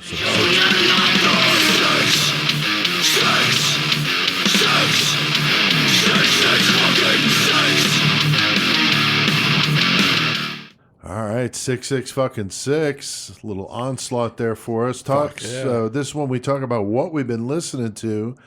Chris, I know you've been busy moving, but I'm sure you've been jamming some tunes in the nation. Yeah, a little bit. I listened to some Cannibal Corpse, some country music here and there. We went out to the creek Sunday after we did some shit and played some tunes. Some I don't know what. But I don't even remember what, bro. For real. I know that we definitely jammed AC/DC. Fucking we totally Back jammed in Black, AC/DC. the whole album. Yeah, we did do that. We did. Can't go wrong with that. Yesterday, after I got home from work, I was sitting there with Michael and a couple other friends. Fucking jammed the whole Hellbilly Deluxe album. Cool. But there's this band that you and CK might want to check out that I found. Fucking, they remind me of Judas Priest, and their name is called KK's Priest. Yeah. It's KK Downing's new band. That's Okay, KK Downing. Ripper Owens singing. Yeah. Okay. It's got Yeah, Ripper Owens pretty badass. singing. All right. I didn't know if you would. No, yeah, I seen the video. That new song's killer. It is killer. Hell yeah, I dude. think it's cool. I think it's Fucking cool. right. He's catching. I didn't mind it. It was he's pretty catching alright. a lot of shit for it, but fuck it. I mean, he was in the band for fucking ever. He could call it what the fuck he wants to, you know. He co-founded the band. Right. I mean, Ripper Owens is badass, but Rob Halford's Rob Halford, you know. Yeah, but, for sure. Yeah. But still, it's cool. It's cool. All right, very cool. Joey, what about you? I know you're just talking about listening to some AC/DC here with Chris. Yeah, we were jamming AC/DC at the creek, which is, necessary. I was jamming that fucking Suffocation, Pierce from Within. I've been bringing that one up a lot lately. Classic. We were jamming that fucking Amen, Feast and the Beast. Yes, we were, dude. Yeah. We've been listening to a lot of music over the weekend. Yeah, and another thing I'll bring up in the metal segment is our listener, Stephanie from Toledo. She fucking listens to all her shit, obviously, but she heard me talking about the Megadeth lighter. Oh, yeah. Whenever I fucking had it. Well, that one died, you know what I'm saying? Finally, it gets to go to and the then graveyard. she fucking sent me that, or she gave me this one. Dude, it's so badass. And it's the Megadeth Rust in Peace lighter. Oh, nice. Dude, yeah, like the cool. best album on the planet, Yeah, dude. so we'll see how long this one lasts on the episodes. Okay. So right now I'm repping that Megadeth Rust in Peace lighter. Nice. Very cool. CK, what about you, man? New Flotsam and Jetsam, which is killer. Is it good? I haven't heard it yet. It's awesome. The new Halloween, which they combine every member that's been in the band, and they made an album together. Oh, cool. So you got Michael Kiske back, co-lead vocalist with Andy Deers. Kai Hansen's back. Wow. And everybody's back, and Is that it's good? awesome. It's awesome. Wow, I'll have to check it out. Band from Connecticut. A friend of ours used to be in Fates Warning, Victor Arduini's band. Yeah. And Tiero just put out an EP. Good stuff. Cool. And I've been listening to some Mastodon as well. All right. Very cool. Well, I'll tell you, I've been doing a lot of drive-in here lately for work, and I've been cranking some audiobooks. Chris, you've been talking about Audible for quite a while since I met you. Not here. since you met me. Well, no, I mean since we started doing the podcast, podcast. Yeah, I was like, not since you met better me. way to say that.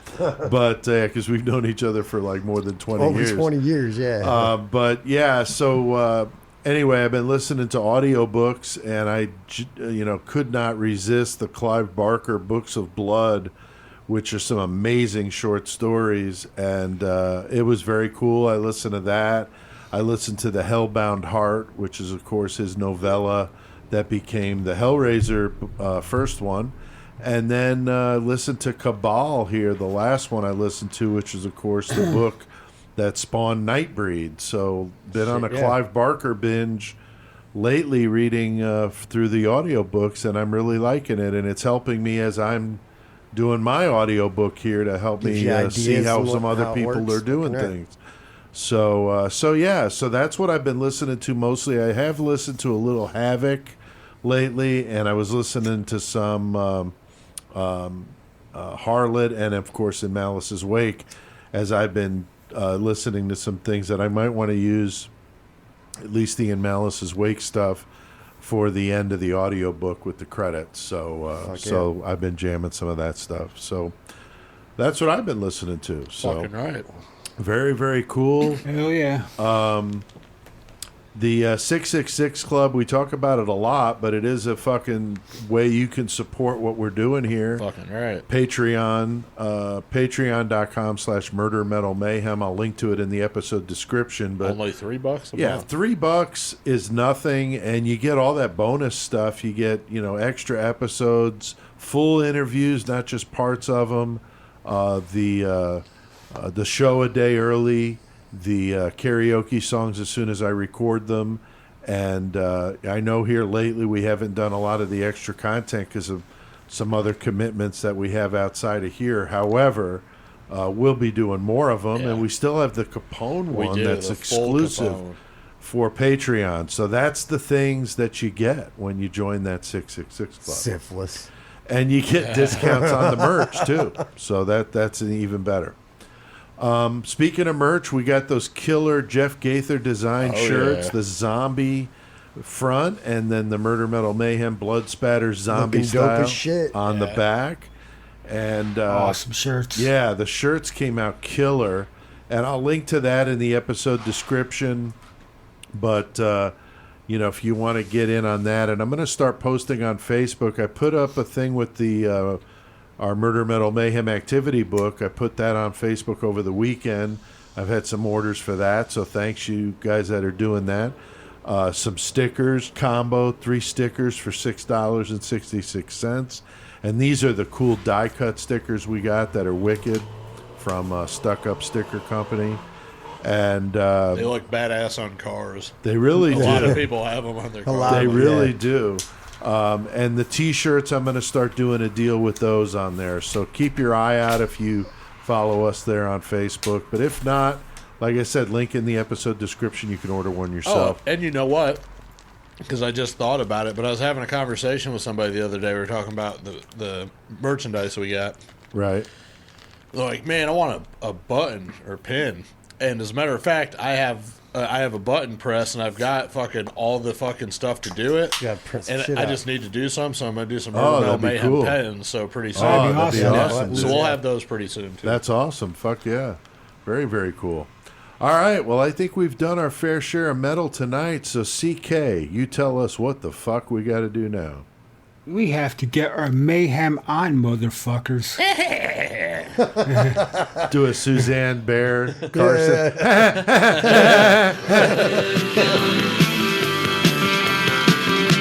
Seasons don't fear the reaper, nor do the wind, the sun, or the rain. We can be like they are. Come on, baby, don't feel the reaper. Baby, take my hand, don't feel the reaper. We'll be able to fly. Baby, I'm your man.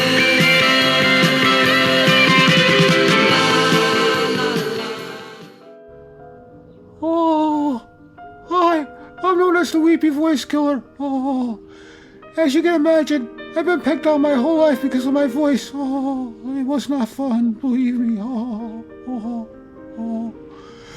But I didn't let that stop me. No way, Jose. Oh, now I'm an MMA fighter, known as WVK, and I'm stopping ass and ring every night. Oh, and boy, am I stopping ass. Oh, you can do it too.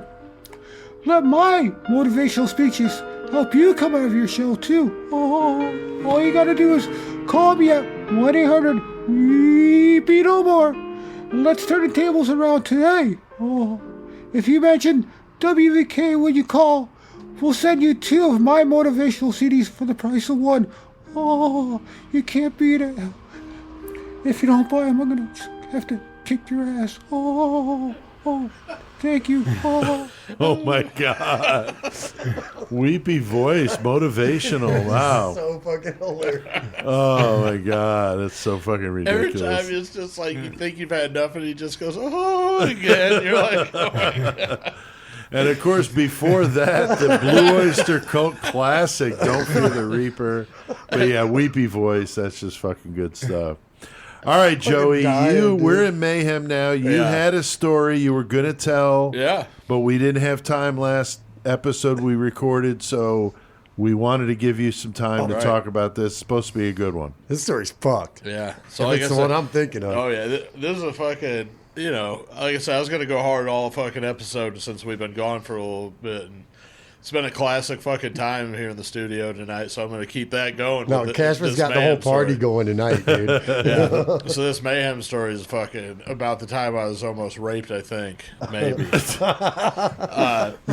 This story is so fucked up. And I mean, as I go through it, you're just going to have to understand that this is all coming from my own perspective at the time.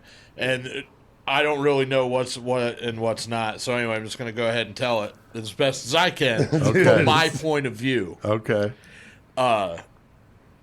So when I was like 24 and I started hanging around with my buddy, Cemetery Rapist, he was only like 18. So he was learning a lot of shit coming up with me and whatnot, In the fucking grind scene and shit. That and just like getting fucked up and all that shit. How to do drugs. Yeah, I was partying back then. Like, I definitely got to let that be known in this story because it's like a whole huge part of fucking what's going on here. Right. But so we're like partying hard. We're in the grind scene. This is like when we're first meeting like bands like Decrypt or fucking Putrid Pilot, bands that we were like listening to their CDs, and all of a sudden we're fucking hanging out with them and shit. It was our entryway into all that shit. It was fucking pretty amazing time for all that. Anyhow, so I started hanging out with Clay and like the first time that I ever gave him acid and shit, and fucking it was his first time, and also our buddy Foo Dog's first time from Chicago, like both of them at the same time. It was wild. And I'm older like than they were, like I said, by 6-7 years. And good influence. Right. And I had been partying. Influence. Yeah. And I'd been partying since I was fucking little. So I had already been through all this. So to see them all doing it was weird. But anyway, so after that, like we had a good time, and it's like, oh man, back then you couldn't just find like hallucinogens or shit like that. You know what I'm saying? Even like weed would be dry sometimes then. Like it was different times. But so anyway, so somehow through the internet, of course, because how else does anything like this happen? Of course, through the internet. But Cemetery, he was a little more fucking savvy on the computer shit before I was. Like, right. He was getting in. He was younger, and they were teaching that. Yeah, he was younger. I'm a fucking caveman. But he ends up like talking to this dude who I'm pretty sure we probably saw at a show. I think, pretty positive. But he was like, "Oh yeah, man, this guy can get us fucking doses. He can get us acid." And he lives up. I think he was up in Yorkville or somewhere up by fucking Chicago. Right. It was up by Joliet. So he was like. Yorkville's up there. Right? Yorkville's up there. I bet that is where it was. Fuck, that's creepy. Probably was Yorkville. Anyway, fuck it. So he's like, man, come on up, man. We'll get you some. You know what I'm saying? We'll party, whatnot. And we're like, fuck yeah, man. Let's fucking go do this shit. So we fucking get in this car and we go up to this fucking place. And so we meet this dude. Okay, we know who he is. You know what I'm saying? Right. It's in this fucking tiny ass little like house, like it's probably like the size of the fucking studio in the garage like itself. Everything together, yeah. And there's like a couple bedrooms, and the fucking living room, the bathroom, whatnot. I mean, and so his dad's there. We meet this dude's dad, who had apparently just got out of jail for who knows and what. He was fucking off the top. He was kind of a fucking weird ass dude, and they're like all drinking beers and shit, and fucking, we're like, oh yeah, we're gonna smoke some weed, and I remember doing that, and like, I know that we got like the acid and like we ate it or whatnot, and fucking. I don't know what was going on. I feel like we were partying, and like I remember being in this dude's room and like all this strange shit, and like fucking people were like coming to the window while we were there and like hanging out through the window, and they were doing drug deals and shit. And, wow. Yeah, it was fucking strange, but nowhere near as strange as what was about to happen. So like after all this, I don't know what goes on, because I remember like they were like giving us drinks and shit, and that's what makes it roofied shit. Right, that's what makes it freaky too, because all of a sudden I'm fucking knocked out on the couch. Like I remember like, but I'm just like I'm asleep. You know what I'm saying? And that's all. Like I'm just on this couch, fuck, whatever. But then I'm coming to, and fucking Cemetery is there, and he's like, fucking totally lost his composure and shit. And he's like, obviously fucking worried about shit. You know what I'm saying? Up, dude. Fuck and he was like, "Bro, we got to get out of here right now." And I was like, "Okay." I was like, "What's up?" And he was like, "Dude, some fucked up shit." He's like, "We just need to get out of here now."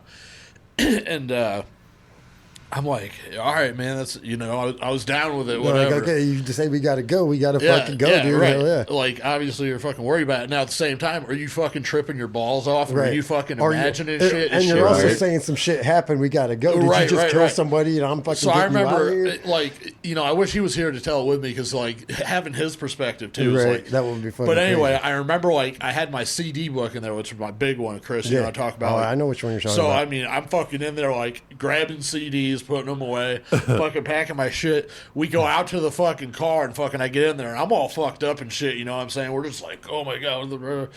So fucking, we start to go and Clay's like, so he's like, I left my fucking book bag in there. So he had to fucking go back in there. Oh my God. Damn, dude. Now, he tells me about this shit later on that, like, he swears that there was, like, some girl in the other room that was definitely not there having as good a time. You know what I'm saying? Like, some fucked up shit he thought was going on with some girl in another room. And I didn't know nothing about none of this. You know what I'm saying? Right. Like, I'm fucking knocked out and shit, which is fucking weird, too. Like, that don't happen. Right. So, like I said, I personally didn't really experience anything way too out of the ordinary, except for the fact that we put ourselves in a weird situation. Right. Clay, I felt, saw some other shit, but he was also super young and on a bunch of drugs. It was like kind of like, Right. But so we take off, and the dude's like, man, why'd you guys leave? You know what I'm saying? and Cemetery's like, I didn't fucking talk to him after this. This is all, Cemetery was on the internet with him and shit. He was like, yo, what was up with your dad, bro? And he was like telling him this shit, you know what I'm saying? Like, what the fuck was going on? And he was like, oh, you were just tripping. You were just tripping. And it was so fucking weird. So, but then, yeah. So that was basically where that part of the story, you know what I'm saying, ended. And that was fucking weird shit. And right. It left a lot more questions than it did answers. Like, it's a strange thing that happened. Well, yeah, and if Cemetery saw what he thinks he saw, that's fucked up. Yeah, and were we brought up there for this dude's dad? You know what I'm saying? Like, that's fucked up. Yeah, I don't know about any of that. So anyway, okay. So that was probably like, I'll say like 2006. A few years ago at Chicago Domination Fest up in Chicago at the Wire. I'm up there at the big ass 2-day fest, you know, and I'm outside and I bring my merch with me, but I ain't got a table because I wasn't playing or nothing. But I bring my shit, bring it out in front of the club, lay your shit out. Anybody that wants it, they can come get it. Like a bunch of the bands do it. It's sweet, right? And so I'm doing that, and this dude comes up and he's like, yeah, man, I'll buy that and that shirt and that CD. You know, I was like, oh, thanks. You know what I'm saying? Fucking oblivious. I fucking sell this dude this shit, and he was like, hey, you remember me, man? Oh, no. And I'm looking at this guy, and I'm just like, I have no idea who he is. You know what I'm saying? I'm like, no, man. He was like, you thought my dad tried to rape you. And I'm just like, what? Oh, my God. And it was like, how awkward could he have made the situation? You know what I'm saying? You thought my dad raped you. Yeah, and so I'm sitting there like, so now it's all popping in my head. You know what I'm saying? Shit, like, wow. It's like ding, ding, ding, ding, ding. And I was like, oh, what's up, man? And he had just bought my How's your dad? Yeah, no, that's right. Dude. And so he had just bought my shit. And so I'm like, Oh, so what's up? How's your dad? He's like, oh, he died a while back. I'm just like, God damn, man, you know what I'm saying? And so then he's like, this is the first day of the fucking fest, and he was like, yeah, man, I just came down here and got the ticket and came in. I'll probably come tomorrow. He's like, what are you guys doing? Where are you hanging out? And I was like, nowhere, you know what I'm saying? And fucking, he was like, yeah, man, I got some shit in the car. You guys want to party? And I was like, fuck, no, the last thing I want to do is fucking party. Yeah, you'll end up in a fucking bathtub full of ice. And he was like hovering, like, we were outside, he was just hovering, and man, I got freaked out, so I fucking like started. I remember I booked it around the fucking side of the wire, and fucking, I was like, I can't remember who was with me, fucking, maybe like Wasted Jesus or something. But I cut around, I saw it was Coat Hanger Abortions, fucking, their merch table? No, it was their fucking truck out back right, with the trailer. Right. So I fucking skirted around one side and fucking, you know, lost the dude kind of for a minute there, and I saw fucking Big Mike Collier, our buddy. Nice. He's up there taking a leak out in the parking lot, and fucking Gordo's there, our other buddy, and I'm like, get in the car, let's fucking go right now. And they were like, what's up? I was like, don't, just get me the fuck out of here right right now. And fucking, so, you know, we got in the car and we took off. And Gordo just fucking tearing no, that's a different Mayhem story. But yeah, he fucking, whew, that was crazy. But so, you know, the last part of the story, so now I'm like, holy fuck, I just met that dude again. You know what I'm saying? It's so fucking weird. Right. And then so he's got like, he had this fucking rebel flag fucking bandana on too. And like, I remember one of the California bands, Parasitic Ejaculation, were on stage like fucking calling him out, like, you know, fuck you. It was so fucked up. But so the second day he came back, you know what I'm saying? Like he was there. Oh boy. And I remember seeing him on one side of the stage, like, and there's a bunch of people and shit, but I saw him off on one side of the stage, so I stayed on the other. You know what I'm saying? Like away from him. Right. I didn't want to be by this dude whatsoever. Like, and he was pretty tall, and all you could see was this rebel flag fucking bandana in the pit and shit. But Party Can had fucking come over from fucking Scotland. They played at fucking CDF that year. They're badass. Yeah, they were badass. But at the end of their fucking set, they fucking had a bunch of the people come up on stage, and they blew off a bunch of confetti and blew, like, it was fucking badass. But later on, after I got home, the bassist, Chris, for that band, he fucking had taken some pictures while everybody was on stage, and he's got one, and it's like, with me right there, and that fucking dude in the bandana, the fucking guy, is standing right next to me, staring at me. Oh, my God. Yeah, and I know, and I saw a picture, and that's the one when I got home. I sent that picture to Cemetery, and I said, do you know who that guy is? And he was like, no, and I was like, Joliet. And he was like, get the fuck out of here. That's hilarious. So, yeah, that was the story about whenever I almost got raped. So, be careful who you go hang out with. Yeah, kids, listen to Uncle Another Joey. Story about drugs tonight. Don't do drugs. This at home. Yeah, or I completely fucking misinterpreted the situation and just fucking made the because dude I was feel on like shit. drugs. Yeah, and you know, after talking about the witch Bear killers and Carson shit. witch killers, Exactly. yeah, it's definitely not a good thing to do that. So, all right, I mentioned the Creation of Chaos Book 3 that comes out this Friday, so the day after this episode goes live, and so if you haven't gotten one, you can pick up one. I got a link to that in the episode description, but I did an interview with the Horror Tree, and they're going to post it on their site, and I'll pass that along. I just got my physical copy of it today. Awesome. Fucking yeah, me too. Luckily, Me too. I was able to read along with it as it was written. But Yeah, still, I sent you pretty much all of Yeah. it, but yeah, it's cool to see it all done, Hell and yeah. you know, in a book form, and looks all professional like, so it's cool. The local newspaper here in Hayworth, The Buzz, ran a story on me on the front page, above the fold and all, so Hell that's yeah. cool. And so thank you to everybody that supported it in advanced orders. And we even got some from outside the U.S. and Australia and Toronto, Canada, so that's really cool. So thanks, and I'm already getting ready to start digging into Deeper Than Dead. That's the next one. So I've even got an idea for beyond that, but I'll keep it there. So Is that the title beyond that, or just after that? after that, yeah. All right, we got a killer cage match tonight. We're going to take our list of 70 killers, 70 objects, and we need to thank our listeners because they provide us some random numbers. And Chris, who do we have tonight on Once again, we want to thank you all, Samantha, Karam, Jess Brown, and Rebecca Boomsock. Thank you very much. The girls that have been supporting it since freaking forever ago. So thanks all you guys. We got a wicked one tonight, though, Joey. We mentioned this earlier in the intro, but who do we got in the cage tonight? Fucking Jerry Brudos, a foot fetish slayer. Brutal. And he's going up against fucking Robert Picton, the Canadian pig feeder.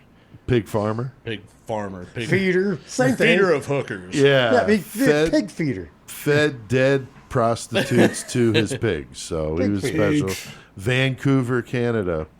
All right, so we got those two going at it, and then CK, we got a couple of objects to fight with, good ones this time. Did we fight with some toenail clippers and a blood-stained stinky thumb? Ooh, Chris, we've had this blood-stained stinky thumb before. Yeah, we have had that before. Yeah. Yeah. And the variable tonight is who, CK? Michael Bear Carson after smoking an ounce of Gorilla Glue. Oh, wow. Yeah, I saw Joey your post about the Gorilla Glue, so I thought I'd add that to the variables. So we got Michael Bear Carson smoking some crazy fucking dope. We've got a pair of toenail clippers and a bloodstained stinky thong.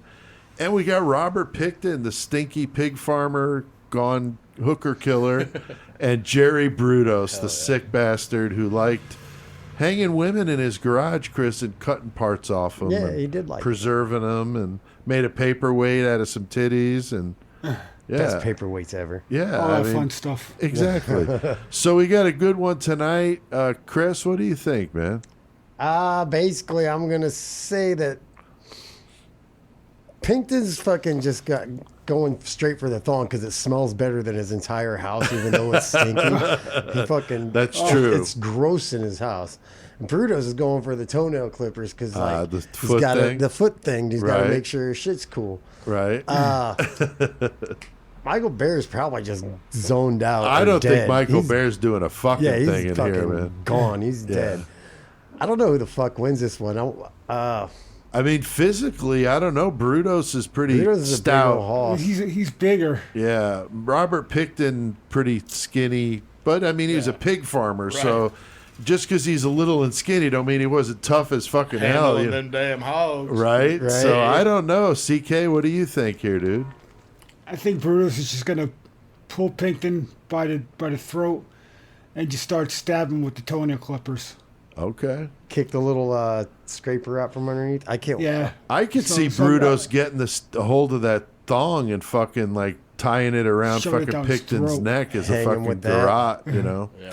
Oh yeah. Joey, you said you had an interesting take on this one. No, you Yeah. put work in it. That's I why I did. said this is Cashman's episode tonight. I He actually owns asked this him if I could fucking do mine last because, so I had one of our listeners, she was commenting on, she heard one of the Killer Cage match and my rendition of what happened having to do with maggots and things like that. Right. And she was like, Joey's so gross. So, Okay.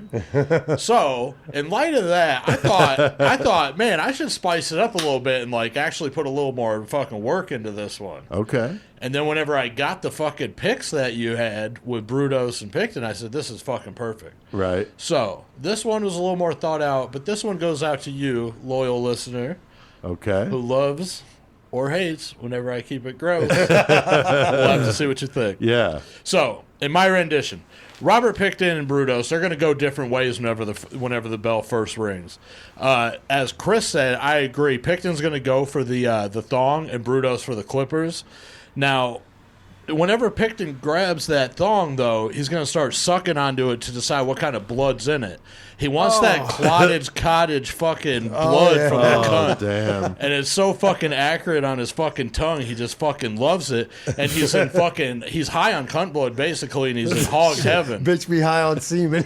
So the smell has him so enwrapped that Brudos easily sneaks up behind him, and then he fucking knocks him out with a vicious uppercut that smashes any remaining teeth Picton might have had in his fucking face. Right. Yeah, boy. Not many. Then you got to remember that fucking Brudos, he went for that fucking nail clipper, and the reason he did that is he's gonna fucking clip off Picton's genitals all the way around with little fucking cuts until he has all of them. Like a death by a Now, thousand Bear cuts. Carson's over in the corner, so fucking high off Gorilla Glue, because an ounce of Gorilla Glue, you got to be fucking kidding me. I smoked fucking 4 bowls, I'm dead. This shit's so That's just fucking weed. fire. Yeah. So Bear, he's sitting over there so high, so fucking what fucking Brudos does is he tricks him into eating the genitals as some fucking munchies for his high stupid ass. And so he fucking takes those fucking infected cock and balls of Pictons, starts gulping them down, and as soon as they get halfway down his throat, Brudos grabs him and starts fucking strangling him. Now, the thing is, Brudos likes fucking, Picton's a gross motherfucker, but he's got Right. some badass boots that Brudos Yes, loves. he does. So he takes them boots off and he puts them on Bear's fucking body and starts viciously raping his fucking asshole, just fucking nonstop, post-mortem necrophile style. Oh, wow. And then, before you know it, he's got a fucking full-on orgy with him, dead fucking Carson, and dead Picton. Brudos wins. Okay. And that I one love went you, out Joey. to you. I love Nice. you, Joey. That one went out to That our, was our very loyal nice. listeners. That was very nice. Yeah. I love And you, we'll Joey. see if our loyal listener is still loyal listener Yeah. after this. I think the loyal listener will think that was disgusting but funny. Yeah, exactly. Which is what it was meant to be. So. God damn it, I love you, Joe. Yeah, that's good stuff, man. Very, very cool. All right, well, we love doing Killer Cage Match. We do it every show in the Mayhem segment, and they're a lot of fun. And so thanks again to the people that contribute and listen and support it. All right, well, I think we've done plenty of Mayhem tonight, gentlemen, so let's hit the fucking outro.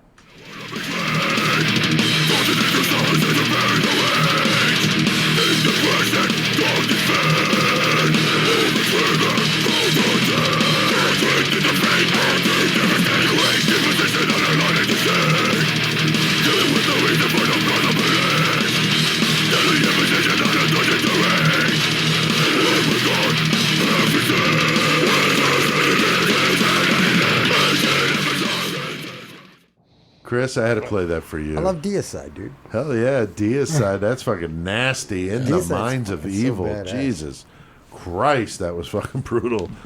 All right, tonight, the bumper music by Deicide, Misery Index, and Blue Oyster Cult. Little variety there, that's for sure. That is not a false statement at all. No. CK's intro music is by who, Joey?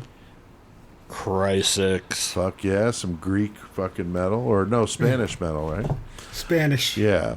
Murder Metal Mayhem's intro, CK, is by who? Low motherfucking 12. There you go. And Chris, the 66 fucking Hell 6. Yeah. Onslaught, getting it, dude. Hell yeah. Thanks to everybody out there who listens to the show. We appreciate it, seeing those numbers coming in. So we do. Thank you very, very much. And we got some good comments here this week, Chris. First one. Oh, yeah, we got Tara Brownstone says, I love the episode you guys did on Gypsy Rose Blanchard. What a fucked up story. You guys always nail the topics you cover. I'm listening in Long Island, and have for the past year. Very cool. Thanks, Fuck Tara. yeah, thank you. That's awesome. Right. Joey, what about Appreciate that next one, dude? Carl Yancey commented, hands down the best true crime podcast out there. It's a shame you guys aren't more famous than you are. You sure deserve it. Thank you. Hell yeah. Thanks, Carl. Thank you. That's awesome. CK, you got a interesting one to pronounce here. Yeah, go for it. I can do it. Okay. Jonas Kriegstol commented, I'm a listener in Germany. I love your podcast. My girlfriend and I listen every weekend while we clean our apartment, and it's just great. Horns from both of us. Fuck yeah. We appreciate it. Thank you so much. Fucking That's right. awesome. Get that Thanks, cleaning Jonas. done, too. That's right. Get that Cleaning the yeah. Murder Metal Mayhem. Cleaning the crime scene. That's what I was just going to say. Cleaning up the blood and shit, bro. Get all the blood, Jonas. Make sure you get all the blood. And I would say a word of advice, Chris, not to try to flush the body parts down the toilet. Yeah, it's probably because gonna that'll clog clog stuff like Yeah. Dennis Nilsson, right? Yeah, it's going to clog So that would not be good. Putting them in drums like Bunting in the Snowtown Murders. Don't fucking leave them on the moors. Don't leave them laying around. Don't leave them on the moors. Yeah, all Don't- sorts of things Don't not to do. them all over your entire apartment. Probably not a good idea to write your name on the wall Probably at the not. crime scene like That's a Suzanne terrible did idea. tonight. Don't in The leave them Witch on Killer. your pecker. Don't do that at all. Yeah, no jerky. Don't leave them in the fucking back of the car with you like Joel. Joel Ripken. Joe Rifkin, fuck it. Yeah. All right, Get rid of that shit. Got some good things, Jonas, not to do in your apartment. All right. Mary Rawlings 88 commented, "I love to smoke pot and listen to you guys. Yeah. It makes it that much funnier. Not like you need it, but it's always fun to get stoned and hear you guys talk about the crazy shit you do. I'm in Portland, Oregon, so Hell yeah. fuck Hell yeah, Mary. Portland. That's awesome." Don't forget to check out murdermetalmayhem.com to listen to all the past episodes and just the silliness, and it's just been so much fun here, almost closing in on 150 episodes. Cool milestone for us, Chris. I mean, we'll be there here before you know it. Like us on Facebook, follow us on Twitter, and subscribe to the YouTube channel. You could check us out all sorts of places: Amazon Music, Spotify, Stitcher, CastBox, iTunes, and more. And leave us comments wherever you listen, and rate the show. It helps other people find out about us as we move up the list. So thank you if you're already doing that, and if you're not, just leave some comments and let people know what you think. Fucking A, thank you very much. Support the show and join our 666 Club. Patreon.com/Murder Metal Mayhem and join for just $3 a month. You could go to PeteAltieri.com. I'm working on a new website, but in the meantime, you could check things out. And you could order the book at the link to it in the episode description, but it's creationofchaos.com, takes you to the Facebook page. But right on there, you can click to order it, and it's very simple through PayPal. So check out my podcast that I do in addition to this one called Voice of Dread. It's at voiceofdread.com. On horror and my writing and different things like that. Getting ready to do one on the Hellraiser franchise. Going to do the Friday the 13th, Halloween, and all those franchises as well. Yeah. You know, lots of them that are on the schedule that I want to do. But I got to get this audiobook done first. Yes. So anyway, check that out. I did not have time to do a karaoke song, but I got a good one that I did. I love to destroy the boy bands, so you could. I bet you do. Not quite like that guy that tried to rape Joey. Right. All right, but so maybe. Crank this one up, and until next time, keep one foot in the gutter and your fist stabbing witches in the face. Oh yeah.